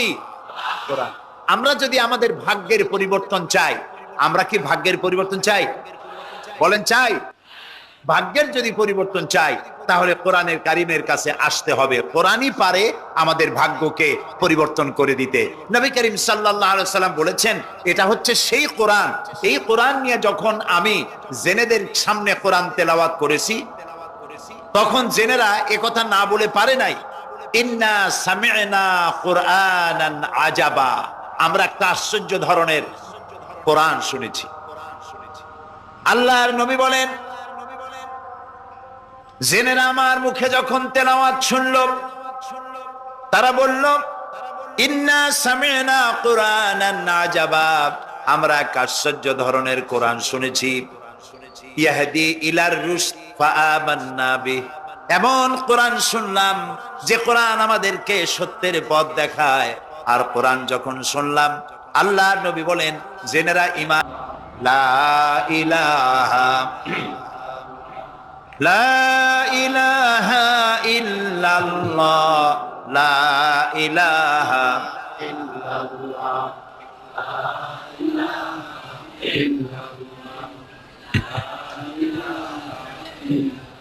লা ইলাহা ইল্লাল্লাহু মুহাম্মাদুর রাসূলুল্লাহ। রাসূলুল্লাহ বললেন, মান ক্বালা বিহি সাদাকা, এই কোরআন থেকে যে কথা বলে কেবলমাত্র সেই সত্য কথা বলে। সুবহানাল্লাহ। প্রিয় ভাই সব, আমাদের তো কপাল খারাপ, কারা কি বক্তৃতা করলো, সেই বক্তৃতায় কোরআন নাই, হাদিস নাই, যা কইলো তাই বিশ্বাস করে সেদিকে দৌড়াইলাম। কিন্তু আল্লাহ তাআলার নবী বলছেন, কোরআনের রেফারেন্স দিয়ে যারা কথা বলে ওদের কথাই সত্য কথা। সুবহানাল্লাহ বলবেন না? কারণ আল্লাহ তাআলা বলছেন, ওমান আসদাকু মিনাল্লাহি কিলা ওমান আসদাকু মিনাল্লাহি হাদিসা, আল্লাহর চাইতে সত্যবাদী আর কে হতে পারে? সুতরাং যারাই বক্তৃতার মধ্যে কোরআনের রেফারেন্স দিয়ে কথা বলে তারাই সত্য কথা বলে, বলেছেন মুহাম্মদ রাসূলুল্লাহ সাল্লাল্লাহু আলাইহি ওয়াসাল্লাম। ওয়ামান আমিলা বিহি উজরা, আর কোরআন শরীফ পড়ে যে বুঝে আর আমল করে আল্লাহ তাদেরকে পুরস্কৃত করবেন ফিদ দুনিয়া ওয়াল আখিরা। সৎলোকের শাসন চাই। এখন আল্লাহর আইন কোনটা? এই যে কোরআন। কোরআনের আইন যদি হয় আর সৎ লোক যদি ক্ষমতায় থাকে আর কোরআনের আইন যদি চালু হয়, চুরি, ডাকাতি, জেনা, ব্যভিচার, হত্যা, ধর্ষণ ওই সমাজে থাকবে না। সুবহানাল্লাহ। এই যে আমাদেরকে আজ এই কোন দেশ আমাদেরকে সন্ত্রাসী বলে, আসলে ওরা হলো সন্ত্রাসের দাদা। আমরা তো সন্ত্রাসী না। এই পৃথিবীতে মুসলমানরাই সব থেকে বেশি শান্তিপ্রিয়। এর চাইতে শান্তিপ্রিয় জাতি পৃথিবীতে আর নাই। সুবহানাল্লাহ বলি, আলহামদুলিল্লাহ বলি। আপনি দেখেন না, এই যে আল্লাহর ঘর যখন নির্মাণ হলো, কে আল্লাহর ঘর নির্মাণ করছিলেন? কন্ত আমাদের জাতির পিতা। কে করেছিলেন? জাতির পিতা কে? এইটা নিয়ে প্যাঁচ লাগাবেন না তো, ভালো করে মনে রাখবেন, এই নিয়ে কোনো পেঁচাপেচি নেই। মুসলমান মিল্লাতের পিতা কে? ইব্রাহিম আলাইহিস সালাম। তিনি আল্লাহর ঘর বানালেন, তিনি রাজমিস্ত্রি হিসেবে কাজ করলেন, আর একজন হেল্পার ছিলেন সাথে, তিনিও পয়গম্বর ছিলেন। কে তিনি? ইসমাঈল আলাইহিস সালাম। বাপ বেটা দুজনে মিলে আল্লাহর ঘর নির্মাণ করে ফেললেন। আর এরপরে তারা দোয়া করলেন। হযরত ইব্রাহিম আলাইহিস সালাম দোয়া করলেন, রব্বি জাল হাযাল বালাদা আমিনান, আয় আল্লাহ তাআলা তুমি এই শহরকে নিরাপত্তার শহর বানাও। নিরাপত্তা হচ্ছে সন্ত্রাসের বিপরীত কথা। আল্লাহ তুমি এই শহরকে নিরাপত্তার শহর বানাও। আল্লাহ কি দোয়া কবুল করছিলেন না করেন নাই? সাথে সাথেই দোয়া কবুল করেছেন আল্লাহ তাআলা। আল্লাহ তাআলা বলেছেন, ওমান দাখালাহু কানা আমিনান, যেই প্রবেশ করবে আমার এই পবিত্র শহরে আমি তাকে নিরাপত্তা প্রদান করব। সুবহানাল্লাহ। আজ আমাদেরকে সন্ত্রাসী যারা বলে তারা দেখুক কোরআনের সব আইন সৌদি আরবিয়ায় নাই। আপনারা বলেন তো, পৃথিবীতে অপরাধ প্রবণতা, করাপশন, ক্রাইম পৃথিবীতে সব থেকে কম হয় কোন দেশে? কিন্তু কোরআন শরীফের সবটা আইন সেখানে চালু নাই। কিন্তু কিছু আইন চালু আছে, তাতে এত শান্তি, লক্ষ লক্ষ নারী পুরুষ একসাথে ঘোরাফেরা করে হজের সময় একসাথে মুজদালিফায়। এরকম শামিয়ানা নাই, বিল্ডিং নাই, খোলা মাঠে উন্মুক্ত আকাশের নিচে শুয়ে থাকে, বসে থাকে, হাঁটাচলা করে। ১৫০০ বছরের ইতিহাসে নাই যে কোনো নারী সেখান থেকে লাঞ্ছিতা হয়েছে, অপমানিতা হয়েছে। সুবহানাল্লাহ বলবেন না? এটা কোরআন শরীফ। এটা কি? আল্লাহ তাআলা এখানে বলছেন, আওয়ালাম ইয়ারাউ আন্না জাআলনা হারামান আমিনান, তোমরা কি দেখতে পাও না যে আমি এই শহরকে কিভাবে নিরাপত্তার শহর বানিয়েছি? যখন পৃথিবীর চতুর্দিকে মারামারি, কাটাকাটি, হত্যা, ধর্ষণ, ছিনতাই সব চলছে গোটা পৃথিবীতে, তখন আমার হারামের দিকে তাকিয়ে দেখো তো কত নিরাপত্তা আমি প্রদান করেছি। সুবহানাল্লাহ। শান্তিপ্রিয়, পৃথিবীতে মুসলমানদের চাইতে শান্তিপ্রিয় আর কোন জাতি নাই, হতে পারে না। আলহামদুলিল্লাহ বলে। এখন আল্লাহ তাআলা বলছেন যে ফামান তাবিয়া হুদায়া ফালা খাউফুন আলাইহিম ওয়ালা হুম ইয়াহজানুন। প্রিয় ভাই সব, কোরআনের কথা বলতে গেলে রাতের পর রাত লেগে যায়, কারণ এক মহাসমুদ্র। এটা কি মহাসমুদ্র?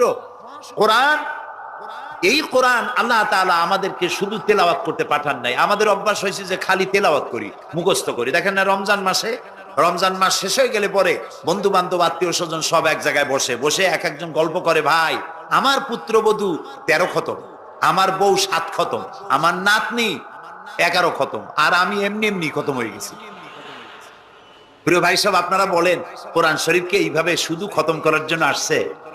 আমি কিন্তু আপনাদের কোরআন শরীফ পড়া বা খতম করা নিষেধ করছি না। আমি উদ্দেশ্য বোঝাতে চাচ্ছি, আল্লাহ তাআলা এই কোরআনের জন্য নাজিল করেন নাই যে আমরা জ্বলবো আর পড়বো আর বুঝবো না। আচ্ছা ভাই, একটা বইয়ের নাম কোন তো পৃথিবীতে, একটা বইয়ের নাম আমাকে শুনান যে বইটা মানুষেরা না বুঝে পড়ে। পারবেন বলতে? পারবেন না। এমনকি আপনার ছোট্ট বাচ্চা কেজি 1, কেজি 2, কেজি 3 পড়ে, বা কি জানি করে নার্সারি গ্রুপে পড়ে, তারেও দেখবেন প্রত্যেকটা শব্দ বানান করিয়া অর্থ সহকারে বুঝে পড়ে। বলেন ঠিক কিনা? কিন্তু কপাল পোড়া মুসলমান জাতি একমাত্র মাজলুম কিতাব, আল্লাহর কিতাব কোরআন শরীফ পড়ে, অথচ কিছু বোঝে না। ঠিক কিনা? আমি যদি এখন জিজ্ঞেস করি যে আপনারা কোরআন বুঝে পড়তে পারেন কয়জন, হাত তোলেন। যদি বলি হাত কি কম বেশি উঠবে না কম উঠবে? সেই জন্য হাত উঠাইতে বললাম না। এটা আমাদের জন্য কপাল পোড়ার লক্ষণ। কি পোড়ার লক্ষণ? বিশ্বাস করুন ভাই, কোরআন শরীফ তাবিজ লেখার জন্য আসে নাই, কোরআন শরীফ ঝুলে ঝুলে আপনি পড়বেন এই জন্য আসে নাই। কোরআন আসছে তেলাওয়াত করবেন, বুঝবেন, আমল করবেন। হাদিস শরীফে এসেছে কোন সাহাবীর এক একটা সূরা শেষ করতে বছরের পর বছর চলে যেত। কারণ কি? কারণ হলো তারা এক একটা আয়াত পড়তেন, বুঝতেন, বাস্তব জীবনে আমল করতেন, আরেকটা আয়াত পড়তেন, বুঝতেন, আমল করতেন, তারপরে আবার আরেকটা পড়তেন, আমল করতেন। এভাবে করে সাহাবীরা কোরআন পড়তেন, বুঝতেন, আমল করতেন। ফলে এই সাহাবীরা যখন বিয়ে শাদী করতেন, সাহাবীরা যখন ব্যবসা বাণিজ্য করতেন, সাহাবীরা যখন কেনা বেচা করতেন, পারিবারিক জীবন যাপন করতেন, হাঁটাচলা করতেন, তখন মানুষেরা বুঝতে পারত, অনুভব করতে পারত যেন জীবন্ত কোরআন শরীফ চলাফেরা করছে। কোরআন যাদের কাছে, তাদের আমলের মধ্যে পরিবর্তন আসতে হবে। তো এরকম একটা বৈপ্লবিক কিতাব যাদের কাছে, তাদের তো আমলের মধ্যে পরিবর্তন আসবে। কি পরিবর্তন আসবে? এরা যদি ব্যবসায়ী হয় ওজনে কম দেবে না। সুবহানাল্লাহ কবেন না? আর এখন আমরা যা করি, সুবহানাল্লাহ থুইয়া খালি নাউজুবিল্লাহ কোয়া দরকার। ঠিক কিনা ভাই? মুসলমানের চাইতে এত ওজনে কম দেওয়ার লোক আর আছে কিনা সন্দেহ। ওজনে দেবে কম, খাদ্যে দেবে ভেজাল, সাক্ষী দেবে তো মিথ্যা সাক্ষী দেবে, ওয়াদা খেলাপ করবে, আমানতের খেয়ানত করবে, এরপরে ধার করবে, টাকা শোধ করবে না। ছেলে দিয়ে বলো আব্বা বাড়ি নেই। এখন সে যাইয়া যে টাকা চাইতে আসছে তারা বলে যে আব্বা বলছেন আব্বা নাকি বাড়ি নেই। বুঝতে পারছেন কথা? এই হলো মুসলমান। নাউজুবিল্লাহ কোন। এই জন্য আল্লাহ তাআলার নবী বলেছেন, ওয়ামান আমেলা বিহি উজরা, যে ব্যক্তি কোরআন পড়বে, আমল করবে, আল্লাহ তাকে পুরস্কার দিবেন। কোথায় কোথায় দেবেন কোন তো? 2 জায়গায় দেবে, ইহকালেও দেবে, পরকালেও দিবে। দুনিয়ার পুরস্কারটা কি? দুনিয়ার পুরস্কারটা হলো যে চিন্তা থাকবে না, আর কোনো ভয় থাকবে না। ভয় থাকবে না কিসের? ভয় থাকবে না যেই সমাজে কোরআন মানা হবে, যেই সমাজের আইনের উৎস হবে কোরআন, ওই সমাজের মধ্যে চুরি, ডাকাতি, জেনা, ব্যভিচার, হত্যা, ধর্ষণ থাকবে না। কাজে ভীতি শূন্য, সমৃদ্ধিপূর্ণ, নিরাপত্তাপূর্ণ একটি সুন্দর সমাজ উপহার দেবে এই কোরআন। সুবহানাল্লাহ। সেই কোরআন আমরা তাবিজ বানাইছি, এটারে গোলাইয়া, এই কোরআন শরীফের পাতা লিখিয়া, তারপরে কি জানি কয়, পানির মধ্যে দিয়ে গোলাইয়া এগুলি খাওয়া হয়, মাদুলির মধ্যে ঢুকাইয়া গলার মধ্যে ঝুলানো হয়। দেখেন এই বাংলাদেশের যেসব কোরআন শরীফ ছাপা হয়, এই সব কোরআন শরীফের দুরবস্থা। এটা আছে কিনা আমি জানি না, আলহামদুলিল্লাহ এটা নাই। কোন কোন কোরআন শরীফ যে বাংলাদেশে ছাপা হয়, সেগুলিতে লেখা থাকে সূরায়ে মায়েদার নকশা, সূরা ইউসুফের নকশা, সূরায়ে বনি ইসরাইলের নকশা। এই নকশা লিখা গলায় ঝুলাইলে পেটে ব্যথা ভালো হবে, ওই নকশা ঝুলাইলে মেয়ের বিয়ে হবে তাড়াতাড়ি, এই নকশা ঝুলাইলে যে মেয়েকে পছন্দ করো বিয়ে করতে পারবা তাড়াতাড়ি। নাউজুবিল্লাহ কর। নকশার মধ্যে আছে কি? নকশার ভিতরে আছে 1293, 1711, 513 হাবিজ জাবি কতগুলো নাম্বার দিয়া, তারপরে লাল কালি দিয়ে দাগ দিয়ে ধান্দাবাজি করা। এরপরে ওই ধান্দাবাজি তাবিজের কোনায় কোনায় লেখে ইয়া জিব্রাইলো, ইয়া মিকাইলো, ইয়া ইসরাফিলো, ইয়া আজরাইলো। উপরে লেখে ইয়া বদুহ, নিচে লেখে ইয়া বদুহ।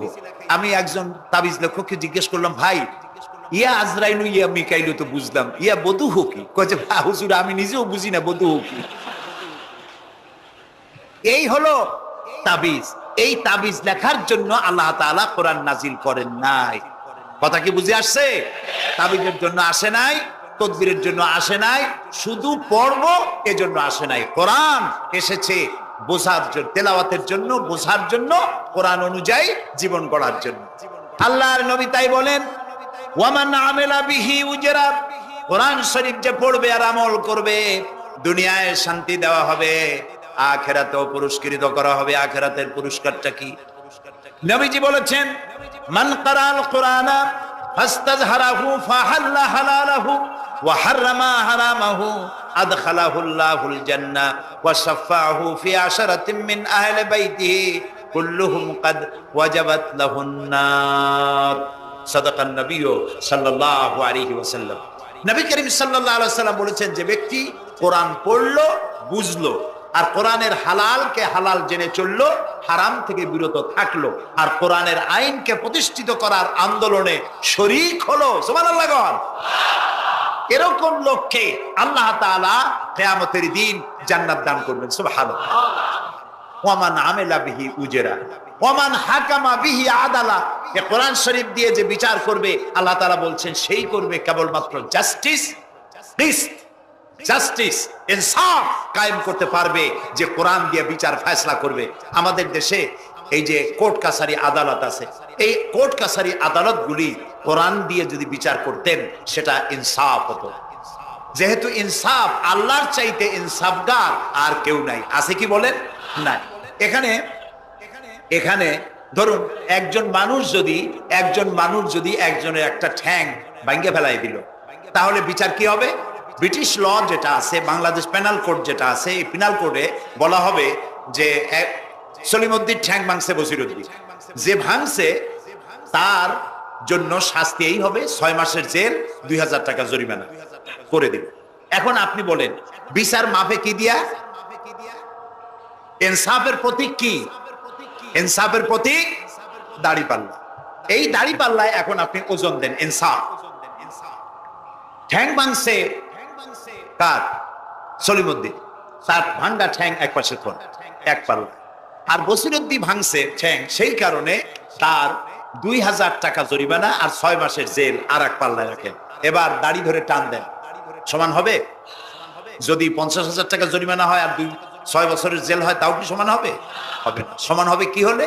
সমান হবে ওই সলিমউদ্দিন ভাঙ্গা ঠ্যাং এক পাল্লায় দেওয়া, আর যে ভাঙছে তার নাম কি? বসিরউদ্দিন। বসিরউদ্দিন কেউ যদি থাকেন রাগ করবেন না, আমি একটা দৃষ্টান্ত দিচ্ছি। এখন ওই বসিরউদ্দিন ভাঙ্গা, তার একটা ঠ্যাং ভাঙ্গিয়া যদি এই পাল্লায় রাখেন, এখন যদি টান দেন, তাহলে সমান হবে কিনা বলুন?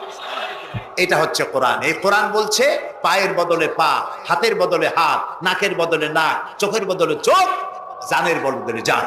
সুবহানাল্লাহ। এটা ইনসাফ। এই ইনসাফ হচ্ছে কোরআনের দেওয়া ইনসাফ। সুতরাং আল্লাহ তাআলার নবী বলছেন, ওয়ামান হাকামা বিহি আদালা, যে ব্যক্তি এই কোরআন দিয়ে বিচার ফয়সালা করবে, যে ব্যক্তি, যে পরিবার, যে সমাজ, তারা ইনসাফ কায়েম করতে পারবে। যেহেতু আল্লাহর চাইতে ইনসাফগার পৃথিবীতে আর কেউ নাই, আকাশেও নাই, জমিনেও নাই। রাসূলুল্লাহ বলছেন, ওয়ামান দা ইলাইহি হুদিয়া ইলা সিরাতিল মুস্তাকিম, যে ব্যক্তি কোরআনের দিকে মানুষকে দাওয়াত দেয়, সেই একটি সহজ সরল রাস্তার দিকে দাওয়াত দেয়, যে রাস্তার শুরু পৃথিবী থেকে আর রাস্তার শেষ জান্নাতুল ফেরদাউসে গিয়া। সুবহানাল্লাহ। এটা হচ্ছে সেই কোরআন। বুঝতে না পারার কারণে আমরা বিপদে পড়েছি। প্রিয় ভাই সব, আপনারা আছেন কষ্টে, বসেছেন পানির মধ্যে, আছেন দাঁড়াইয়া, মাথার উপরে ছেঁড়া সামিয়ানা বিরক্ত করছে। আমি লম্বা করতে চাই না, অল্পের মধ্যে ছেড়ে দেই, যাতে করে আপনাদেরও সুবিধা হয়, কষ্ট না হয়।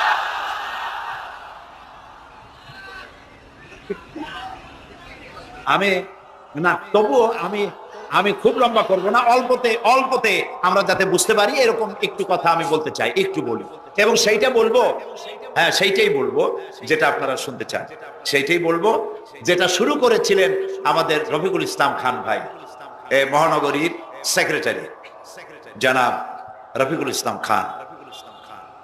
আল্লাহ তাআলা ওনার প্রতি রহম করুন, আমরা বলি আমিন। এবং আমার বক্তৃতার পরে আমরা আমাদের সম্মানিত অ্যাসিস্ট্যান্ট সেক্রেটারি জেনারেলের কিছু কথা আমরা শুনবো ইনশাআল্লাহ। তো আমি ওই আয়াতটা দিয়েই কথা বলি। আল্লাহ তাআলা বলছেন, يا أيها الذين آمنوا هل أدلكم على تجارة تنجيكم من عذاب أليم تؤمنون بالله ورسوله وتجاهدون في سبيل الله بأموالكم وأنفسكم ذلكم خير لكم إن كنتم تعلمون হে বিশ্বাসীরা তোমরা যারা ঈমান এনেছো শোনো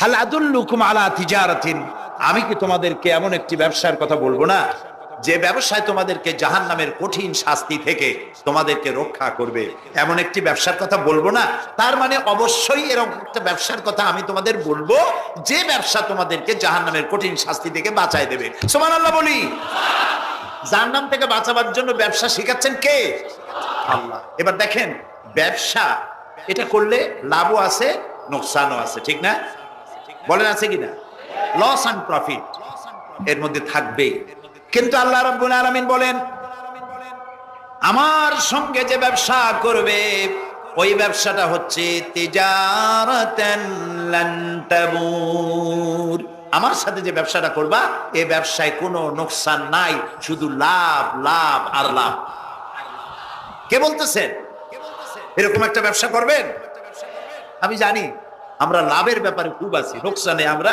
কেউ না মানুষ লেখাপড়া জানুক আর না জানুক লাভ যেখানে সেখানে মানুষ ছাপ দেয় তাড়াতাড়ি ওই যে বলে না যে এই হিসাব না জানলে কি হবে কম দিলে টের পাবে আমরা লাভ খুব ভালোই বুঝি এই জন্য এটা কোরআনও নয় হাদিসও নয় একটি রূপক কথা এক ব্যবসায়ী নেকে কিয়ামতের দিন হাজির করা হবে ফেরেশতা তাকে বলবে যে আল্লাহর বান্দা তোমার পাপ আর পুণ্য নেক আর বদ এই দুটি সমান সমান হয়ে গেছে 50-50 এখন কোন জায়গায় যাবা কও বেহেশতে যাবা না দোজখে যাবা ব্যবসায়ী লোকটা কিছু জানে না সে কয় যে ফেরেশতা ভাই আমি তো দোজখও চিনি না বেহেশতেও চিনি না সারা জীবন ব্যবসা করছি যে জায়গায় গেলে আমার 2 টাকা লাভ হয় ওইখানে আমার পাঠাও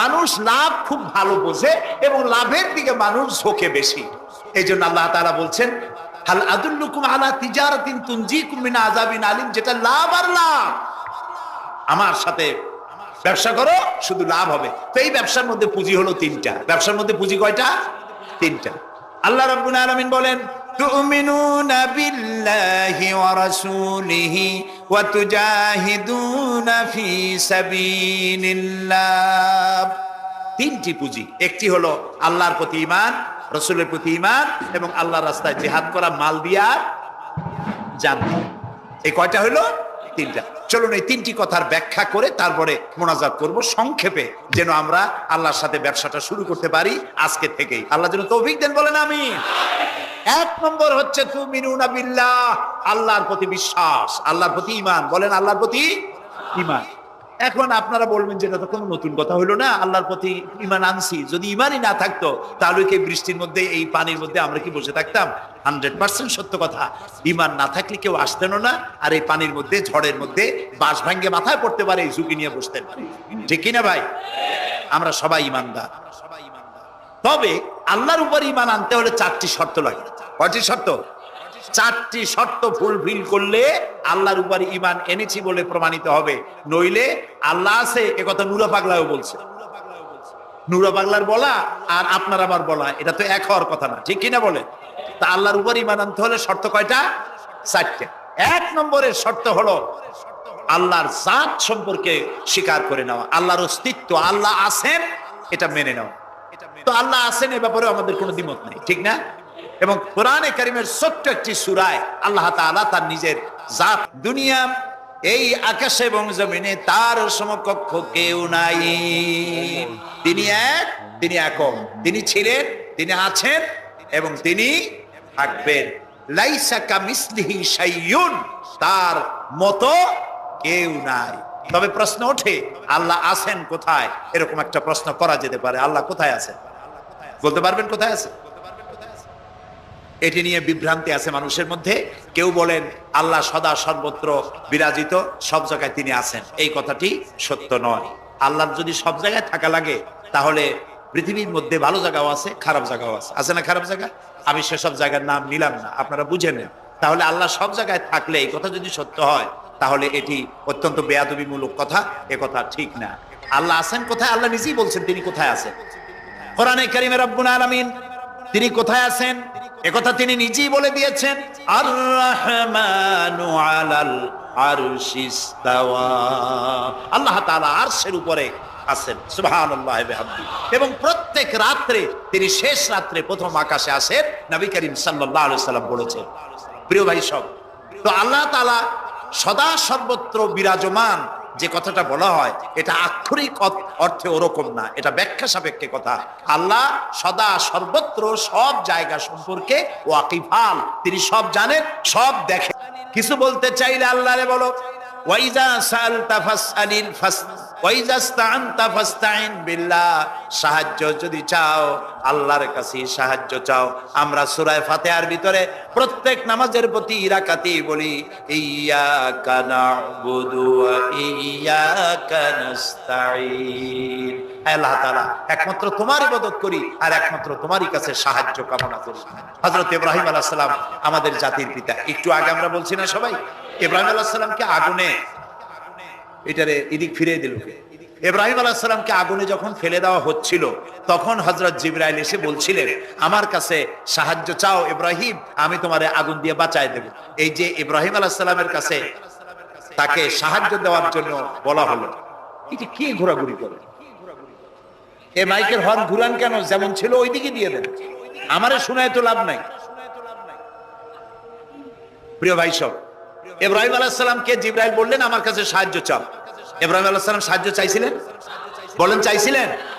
হযরত ইব্রাহিম বলেছেন জিবরাইল আমি কেন সাহায্য চাইব তোমার কাছে? আমি তো এমন কোন অন্ধ আল্লাহর ইবাদত করি না যিনি তার নিজের চোখে তার গোলামের দুঃখ দুর্দশা দেখতে পান না। আল্লাহ কি দেখছেন না যে আমি বিপদে পড়ছি? আমি তোমার কাছে কেন সাহায্য চাইবো? আমি আগুনে পড়লে যদি আল্লাহ খুশি হন তাহলে আমি তো এভাবে 1000 বার পড়তে রাজি আছি আবার আল্লাহকে খুশি করার জন্য। এটা হলো আল্লাহর প্রতি বিশ্বাস এবং আল্লাহর কাছে চাওয়া। চাইতে হবে কার কাছে? আমি বিপদে পড়ছি বলবো কারে? আমি অশান্তিতে আছি বলবো কারে? আমার অভাব আছে বলবো কারে? সব অবস্থায় আল্লাহকে বলতে হবে। দেখুন আমাদের জাতির পিতা ইব্রাহিম আলাইহিস সালামের কথা এ কোরআন শরীফে আল্লাহ তাআলা বলে দিয়েছেন। তিনি কি বলেছেন? হযরত ইব্রাহিম বলেছেন আল্লাযী হুয়া ইউতঈমুনি ওয়া ইয়াসকিন, আমি যখন ক্ষুধার্ত হই আল্লাহ আমারে খাওয়ান, আমি যখন তৃষ্ণার্ত হই আল্লাহ আমারে পান করান।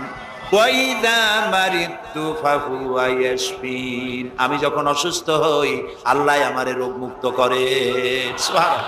আইয়ুব আলাইহিস সালাম 18 বছর রোগ ভোগ করলেন, কষ্ট পাইলেন, তিনি সাহায্য কার কাছে চাইছিলেন? ইউনূস আলাইহিস সালামের মতো বিপদে এই পৃথিবীর কোন মানুষ এত বড় বিপদে পড়ে নাই।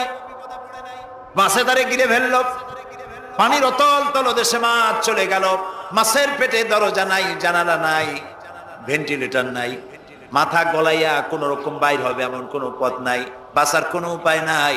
হযরত ইউনূস আলাইহিস সালাম যখন মাছের পেটের ভিতরে বিরাট বিপদে পড়ে গেলেন, হযরত ইউনূস আলাইহিস সালাম সাহায্য কার কাছে চেয়েছিলেন বলুন?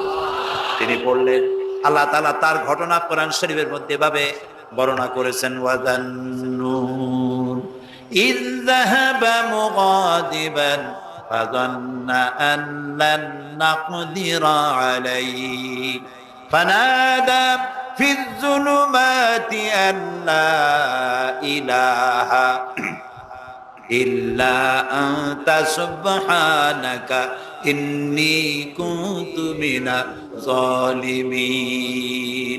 আল্লাহ শোনাচ্ছেন, ও পৃথিবীর মানুষেরা শোনো, ইউনূসকে যখন মাছে গিলে ফেললো সে তখন ত্রিবিধ ফানাদা ফি যুলুমাত জমায় কাসির, ত্রিবিধ অন্ধকারের ভেতর থেকে তিনি চিৎকার মারলেন। রাতের অন্ধকার, মাছের পেটের অন্ধকার, পানির অন্ধকার, এই ত্রিবিধ অন্ধকারের মধ্য থেকে ইউনূস আলাইহিস সালাম চিৎকার মারলেন, লা ইলাহা ইল্লা আনতা, আয় আল্লাহ তুমি ছাড়া কোনো ইলাহা নাই, সুবহানাকা আমি তোমার প্রশংসা করছি। আয় আল্লাহ তাআলা আমি আমার নফসের উপরে জুলম করেছি, আমার উপরে আমি জুলম করেছি। আল্লাহ তাআলা এই চিৎকার শুনেছিলেন? শুনেছেন?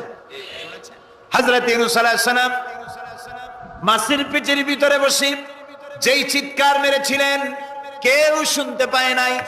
পানির ভিতরে কেউ শোনে নাই, জমিনে কেউ শোনে নাই, অন্তরিক্ষেও কেউ শুনতে পায় নাই।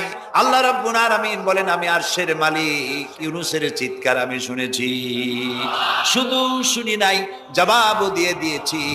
আস্তাজাবনা লাহু ওয়া নাজ্জাইনাহু মিনাল গাম্মি ওয়া কাযালিকা নুনজিল মুমিনিন।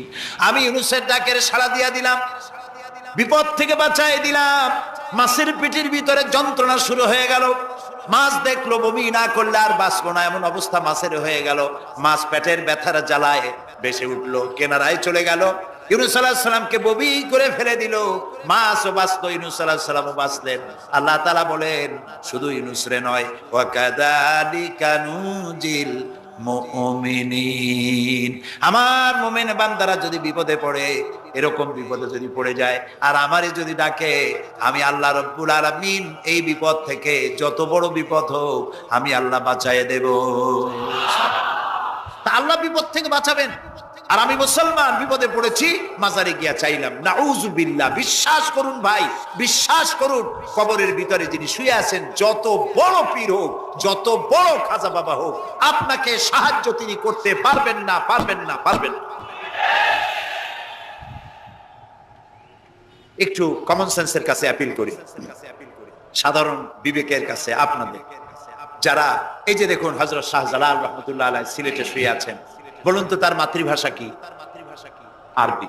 তিনি ইয়েমেন থেকে এসেছেন। বাগেরহাটে শুয়ে আছেন হযরতে খান জাহান আলী রাহমাতুল্লাহ আলাইহি, তার মাতৃভাষা ছিল আরবি। হযরতে খাজা মঈনুদ্দিন চিশতি রাহমাতুল্লাহ আলাইহি শুয়ে আছেন আজমিরে, তার মাতৃভাষা আরবি। আমরা বাংলাদেশ থেকে, এই দেশ থেকে কোনো লোক গেল সিলেটে, গেল বাগেরহাটে অথবা বাগদাদে চলে গেল, এইসব বড় বড় আল্লাহর ওলিদের মাজারে গিয়ে বাংলা ভাষায় বলল, বাবা আমি তো বিপদে পড়ে আসছি, নির্বাচনে দাঁড়াইছি, আমি যেন জিততে পারি। অথবা দেখেন না, মাজার দিয়ে শুরু করে সবাই। অথবা যাই বললো যে আমার বিয়ে করেছি 15 বছর, বাচ্চা হয় না, আমার একটা বাচ্চা। অথবা মামলায় পড়েছি, আমার একটু জিতায় দাও। ব্যবসা করি, এত টাকা লস দিতে দিতে শেষ হয়ে গেছি বাবা। আপনি বললেন কোন ভাষায়? শাহজালাল খুব বুঝলেন, বড় পীর সাহেব খুব বুঝছেন। তাহলে আপনার 1 নম্বর ফায়ার মিস হয়ে গেল, মিস ফায়ার। আচ্ছা, 2 নম্বর কথা হলো, যার কাছে আপনি চাইলেন তিনি ওখানে ঘুমন্ত আছেন না চেতনা আছেন, এ ব্যাপারে আপনার কোনো গ্যারান্টি আছে, নিশ্চয়তা আছে? আপনি যখন দোয়া করতেছিলেন তখন উনি চেতনা না ঘুমে? যদি ঘুমায় থাকেন তাহলে 2 নম্বর মিস ফায়ার। আপনি যা চিল্লাইলেন উনি কিছুই শুনলো না। 3 নম্বরে, কবরে যে শাহজালাল রাহমাতুল্লাহ আলাইহি অথবা মঈনুদ্দিন চিশতি রাহমাতুল্লাহ আলাইহি, আল্লাহর ওলিরা, যত বড় বড় ওলি আল্লাহ আছেন, যার কাছে আপনি বিশ্বাস করেন ওলি হিসেবে, উনি যে কবরে আছেন তার নিশ্চয়তা কোথায়? কবরে তো নাও থাকতে পারে, কারণ আল্লাহ তাআলার 2টা জায়গা আছে করা। বিদেহী আত্মা, এই দেহ থেকে আত্মা যখন সরে যায়, আল্লাহ যখন নিয়ে যান, দেহটার তো কোনো দাম নাই, এটা হচ্ছে নশ্বর, আত্মা হচ্ছে অবিনশ্বর। এই দেহটা মাটির সাথে পচে যাবে, গলে যাবে, কোরআন শরীফে বহুবার বলা হয়েছে। আল্লাহ তাআলার 2টা মেহমানখানা আছে, একটা হলো সিজ্জিন আর একটা নাম বলেন ইল্লিন। 2টা মেহমানখানা। যেমন এই পৃথিবীতেও মেহমানখানা 2 রকম হয়। সরকারের 2 রকম মেহমানখানা। চোর, ডাকাত, খুনি, বদমাশ, এগুলি যদি গ্রেফতার হয় তাহলে ওরা খাবে কি? ওদের তো শ্বশুর বাড়ি দিয়ে অথবা বাপের বাড়ি দিয়ে ভাত খাবার দেওয়া হবে না, গভর্নমেন্টের মেহমান হয়ে গেছে। কাজী এদের জন্য মেহমানখানা গভর্নমেন্টের একটা আছে, সরকারি মেহমানখানা। ওইটা কোনটা কোন তো? ও, তাও আপনারা চেনেন।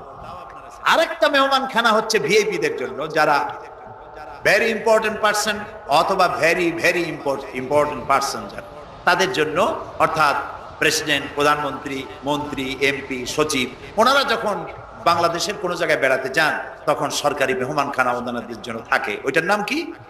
সার্কিট হাউস, ডাক বাংলা ইত্যাদি, রেস্ট হাউস, এগুলি তার জন্য থাকে। তো পৃথিবীর মানুষের জন্য শ্রেণীভেদে যদি এ ধরনের মেহমানখানা থাকে, তো যারা নাকি দুনিয়া থেকে মারা যাবে ওদের জন্য আল্লাহর মেহমানখানা থাকতে নাই? আছে, এবং সেটা আগেই বলেছি। যারা জাহান্নামে যাবে ওদেরকে রাখা হবে সিজ্জিন নামক একটা মেহমানখানা আছে, ওখানে তারা থাকবে। আর যাদেরকে আল্লাহ জান্নাতি নিবেন, তো বিচারের আগে তো জান্নাতি নিবেন না, তাদেরকে ইল্লিন নামক সার্কিট হাউস জাতীয়, এই জাতীয় একটা ভালো জায়গায় আল্লাহ তাআলা তাদের রাখবেন। তাহলে আপনি যে কবরের কাছে যায় চাইলেন, হয় ঘুমায় আছে, আপনার ভাষা বুঝলো না, আর কবরে থাকলেও ঘুমে আছে নাকি তাও আপনি জানেন না, আর কবরে নাই এটাও হতে পারে যে আল্লাহ তাআলা অন্য কোথাও তাকে নিয়ে রেখেছেন। কাজেই তিনটা জিনিসই আপনার পথের ভাড়া নষ্ট, পরিশ্রম নষ্ট, আর তিনটা ফায়ার করছিলেন, তিনটা ফায়ার মিস হয়ে গেল। তাহলে হবে এমন সত্তার কাছে, কোন পীর নয়, বুজুর্গ নয়, খাজা বাবা নয়, চাইতে হবে এমন সত্তার কাছে যিনি কখনো ঘুমান না, যিনি বাংলাও বোঝেন, ইংরেজিও বোঝেন, আরবিও বোঝে, উর্দুও বোঝে, সকল ভাষা যিনি সৃষ্টি করেছেন। সেরকম কেউ কি আছেন? আছেন? কি নামটা? এক আঙ্গুল আকাশের দিকে উঁচু করে বলেন, নাম কি? আরো জোরে বলেন, আবারও বলেন। আলহামদুলিল্লাহ। এই জন্য নবী করিম সাল্লাল্লাহু আলাইহি ওয়াসাল্লাম বলছেন, ওয়াইজা সাআলতা ফাসআলিল্লাহ, কিছু বলতে হলে আল্লাহরে বলো। ওয়াইজা ইসতাআনতা, সুয়াল করলে আল্লাহরে বলো। ওয়াইজা ইসতাআনতা ফাসতাইন বিল্লাহ, আর যদি সাহায্যের প্রয়োজন হয় কোনো ব্যাপারে, যে কোনো ব্যাপারে সাহায্যের প্রয়োজন, আল্লাহর কাছে চাও।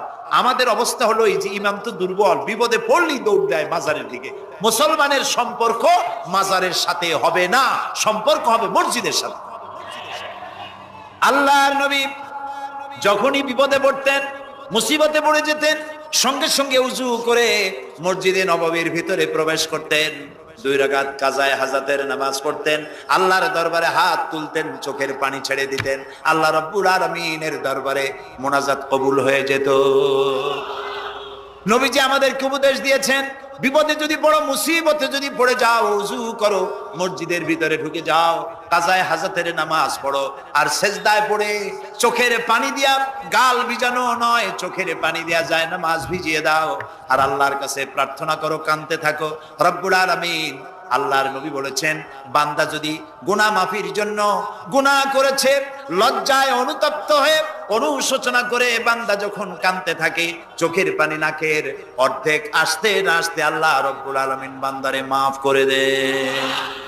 বিশেষ করে বুড়া মানুষ, আমাদের মধ্যে 2 শ্রেণীর লোক আছে, যুবক আর বৃদ্ধ।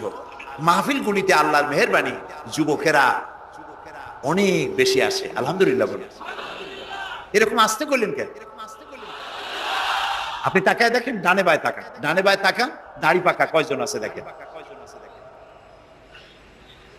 2%, 3% or 5% দাড়ি পাকা হতে পারে, 95% যুবক আর যুবক। সুবহানাল্লাহ, আলহামদুলিল্লাহ। বামপন্থীদের এখানেই কষ্ট, এখানেই কষ্ট। তারা চিন্তা করে এত কষ্ট করিয়া পয়সা করি দিয়া তারপরে কর্মী বানাইলাম, একটা মাহফিলে গিয়া কি একটা সমাবেশ দেখলো, মাহফিলে গেল, আমাদের পুকুরের জিয়ানো মাছগুলি সব ইসলামের পুকুরে চলে গেল। এটা তাদের জন্য হেভি লস। আসলে ওরা ধরে রাখতে পারবে না, ঠেকাইতে পারবে না, গায়ে তো মুসলমানের রক্ত। রক্ত কার? এসব যুবকেরা একটা মুসলিম মায়ের পেটে জন্মগ্রহণ করেছে, একটা মুসলিম পিতার জন্মে আসছে। আর রাসূলুল্লাহ যুবকদের ব্যাপারে যে কত কথা বলেছেন, সুবহানাল্লাহ বলো। আগেই রাসূলুল্লাহ বলেছেন, কিয়ামতের দিন আল্লাহর আরশের ছায়া ছাড়া কোনো ছায়া থাকবে না, প্রচন্ড রৌদ্র হবে, জমিনটা তামার মতো হয়ে যাবে। ইন্না লিল্লাহি ওয়া ইন্না ইলাইহি রাজিউন। সেই জায়গায় আরশের নিচে 7 শ্রেণীর লোকদেরকে আল্লাহ তাআলা জায়গা দেবেন। কয় শ্রেণী? ওর মধ্যে 1 শ্রেণী হচ্ছে শাবুন নাশা ফি ইবাদাতিল্লাহ, ওই সব যুবক যারা রাত কাটিয়েছে আল্লাহর ইবাদতের মধ্য দিয়ে। সুবহানাল্লাহ। যুবকদের ইবাদতে আল্লাহ তাআলা বেশি খুশি হন, বেশি খুশি হন। কারণ হলো এই যে মসজিদের ইমাম সাহেব অথবা প্রাইমারি স্কুলের মাস্টার যদি বলে যে আমি ঘুষ খাই না, এই কথার কোনো দাম আছে? আপনি প্রাইমারি স্কুলের মাস্টার, আপনি মসজিদের ইমাম, আপনার ঘুষ দেবে কেনা? ঘুষ খাই না বললে তো হবে না। কোন মন্ত্রী যদি বলে, এসপি যদি বলে, দারোগা যদি বলে ঘুষ খাই না, 1000 বার দাম আছে, ঠিক না ভাই?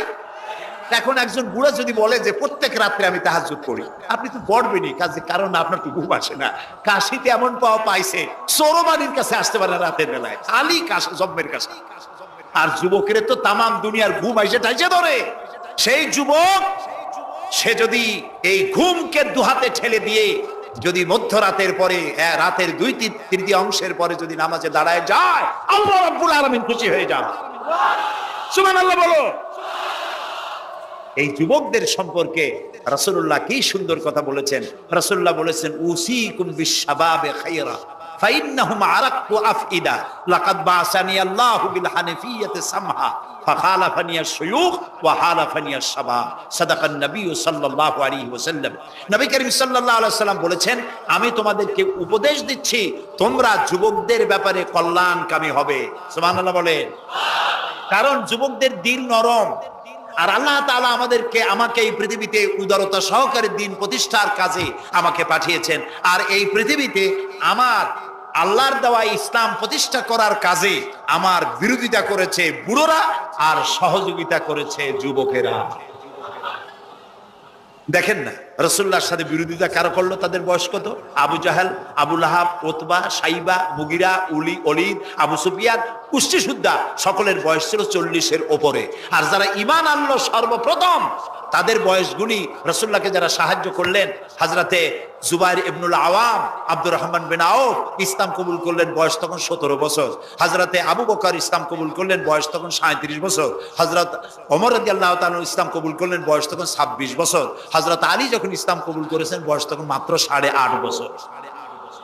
সব তরুণেরা, যুবকেরা ইসলামের জন্য রক্ত দিয়েছে, যুবকদের রক্তের উপর ইসলাম প্রতিষ্ঠিত হয়েছে। সুবহানাল্লাহ।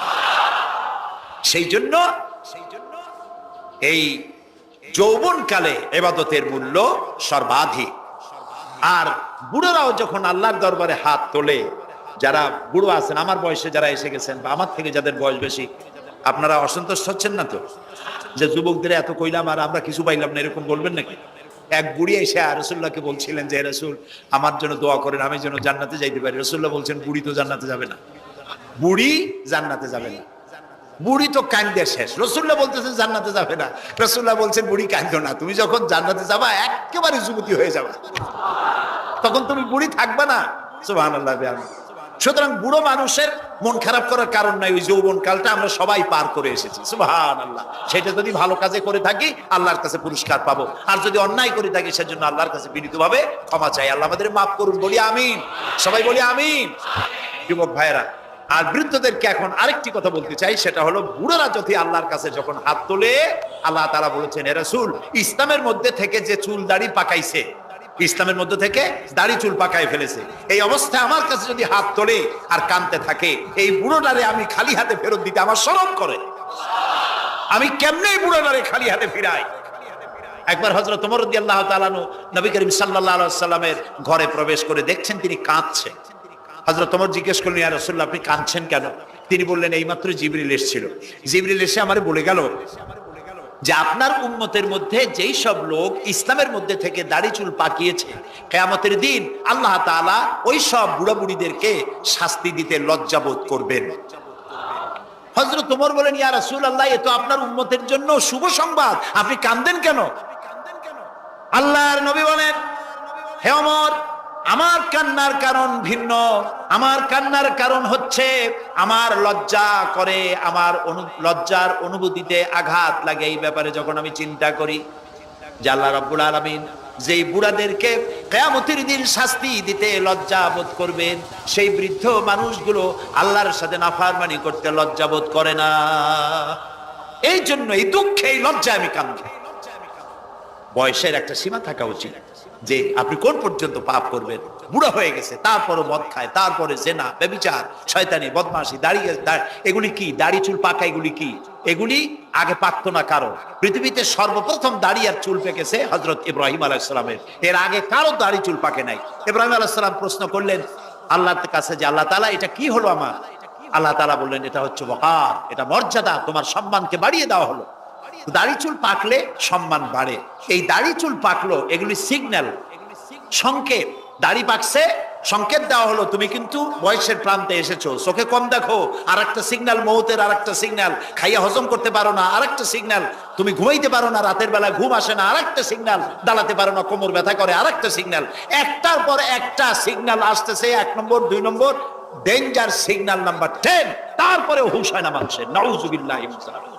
আল্লাহ তাআলা আমাদের হুঁশে আসার তৌফিক দান করুন, আমরা বলি আমিন। প্রিয় ভাই সব, খুব লম্বা করা যাবে না। 2 নম্বরে বলছিলাম আল্লাহর গুণাবলীর উপরে বিশ্বাস। 3 নম্বরে আল্লাহর কুদরত, আল্লাহর ক্ষমতায় বিশ্বাস। আল্লাহরে বিশ্বাস করি এই কথার দাম নাই, দাম হবে 4টা শর্ত পূরণ করলে। কয়টা শর্ত? 3 নম্বরে আল্লাহর ক্ষমতা। 3 নম্বরে কি? আল্লাহর ক্ষমতা কি? আল্লাহর ক্ষমতা হচ্ছে রাতকে দিন বানান, দিনকে রাত বানান, জীবিতকে মৃত্যু করেন, মৃত্যুর ভিতর থেকে জীবন দান করেন, সাগরকে নগর বানান, নগরকে সাগর বানান। তিনি মরুভূমিতে ঝর্ণা, মরুভূমির ভিতরে পানির প্রস্রবণ চালু করে দিতে পারেন, মরা গাছে ফুল ফুটাই দিতে পারেন। শুধু দুইটা অক্ষর কুন বলেন হও, আর সঙ্গে সঙ্গে হয়ে যায়। আল্লাহ তাআলা বলেছেন ফাআলুন লিমা ইউরিদ, যা খুশি তিনি তাই করতে পারেন। সুবহানাল্লাহ বলেন। এই মাত্র কয়েক মাস আগে সুনামি কি হয়েছিল? এইটা যদি হয় সুনামি, তাহলে কুনামি কি আল্লাহ জানে। সুনামি হইল মালয়েশিয়া, ইন্দোনেশিয়া, মালদ্বীপ, শ্রীলঙ্কা, ইন্ডিয়া, থাইল্যান্ড, এই উপকূলীয় এলাকায় সুনামি। মাত্র 1.5 মিনিট, 1.5 মিনিটের সুনামিতে জলকম্পন আর পানি কম্পনে 2.5 লক্ষ মানুষ শেষ, আর 1 লক্ষ মানুষের কোনো খোঁজ নাই। প্রায় 3.5 থেকে 4 লক্ষ মানুষ দুনিয়া থেকে বিদায় হয়ে গেল 1.5 মিনিটের মধ্যে। আর সমুদ্রের পানি 33 থেকে 35 ফিট উঁচু হয়ে পানি এসে নগর, গাড়ি বাড়ি ভেঙে চুরে পাতার মতো, শুষ্ক পাতার মতো সব পুড়িয়ে ফাঁসিয়ে শেষ করে দিল। সুবহানাল্লাহ। আবহাওয়াবিদরা বলেছেন, বিজ্ঞানীরা বলেছেন, এটা নাকি কি বলে ভারত মহাসাগরের অতল তলদেশে যেখানে মাটি, ওই মাটিরও কয়েক কিলোমিটার নিচে ফাটল ধরেছে। সেই ফাটল ধরে কি দিকে করিয়া জমিনে কম্পন লাগলো, পানিতেও কম্পন লাগলো। আমাদের এই যে ঢাকায় সকালবেলায় যারা মর্নিং ওয়াক যারা করেন, রমনা লেকের পাশ দিয়ে হাঁটতেছে, হঠাৎ পিছনে পানি মারছে, দেখে যে সকলের পিছনে পানি মারে কে, তাকায় দেখে রমনা লেকের পানি উথাল পাথাল খেয়ে গেছে। ভূত না জেন জুতা মুতা ফালাই ধুয়ে দিছে দৌড়। পানির মধ্যে যে কম্পনটা বাংলাদেশে হলো, এই কম্পনটা যদি মাটিতে হতো তাহলে এই অপরিকল্পিত বানানো শহর ভেঙ্গে চুরে ভর্তা হয়ে যেত। আল্লাহ শুকরিয়া আদায় করি যে আল্লাহ তাআলা দয়া করে আমাদের গরিব দেশটাকে হেফাজত করেছেন। বলেন আমিন। আল্লাহ তাআলা, আমরা পাপী, আমরা হাজারবার স্বীকার করি আমরা পাপী, আমরা গুনাহগার, আমরা অপদার্থ, আমরা অযোগ্য তোমার বান্দা হওয়ার। তুমি এই গরিব মুসলমানদের এই দেশটাকে দয়া করে আসমান এবং জমিনি সব বালা ও মুসিবত থেকে হেফাজত করো আল্লাহ তাআলা। প্রিয় ভাই সব, আল্লাহ তাআলার ক্ষমতাকে বিশ্বাস করতে হবে। আর 4 নম্বরে আল্লাহর হুকুম এবং আহকামকে মানতে হবে, আল্লাহর আদেশ আর নিষেধ মানতে হবে, তা না হলে মুসলমান হওয়া যাবে। যা যা আদেশ করেছে যদি প্রশ্ন করা হয় মুসলমান কারে বলে, তাহলে আমি 1 লাইনে বুঝাই দিই মুসলমান কারে বলে। ব্যাখ্যা দেওয়া যাবে সারা রাত, কিন্তু ব্যাখ্যা দেওয়ার জরুরত নাই। 1 লাইনে বুঝাই দিই মুসলমান কারে বলে। মুসলমান সেই ব্যক্তি এই কোরআনের মধ্যে আল্লাহ যা যা আদেশ করেছেন সব মানে, আর যা যা নিষেধ করেছেন তার থেকে বিরত থাকে। রাসূলুল্লাহ যা যা আদেশ করেছেন তা মানে, যা যা নিষেধ করেছেন তার থেকে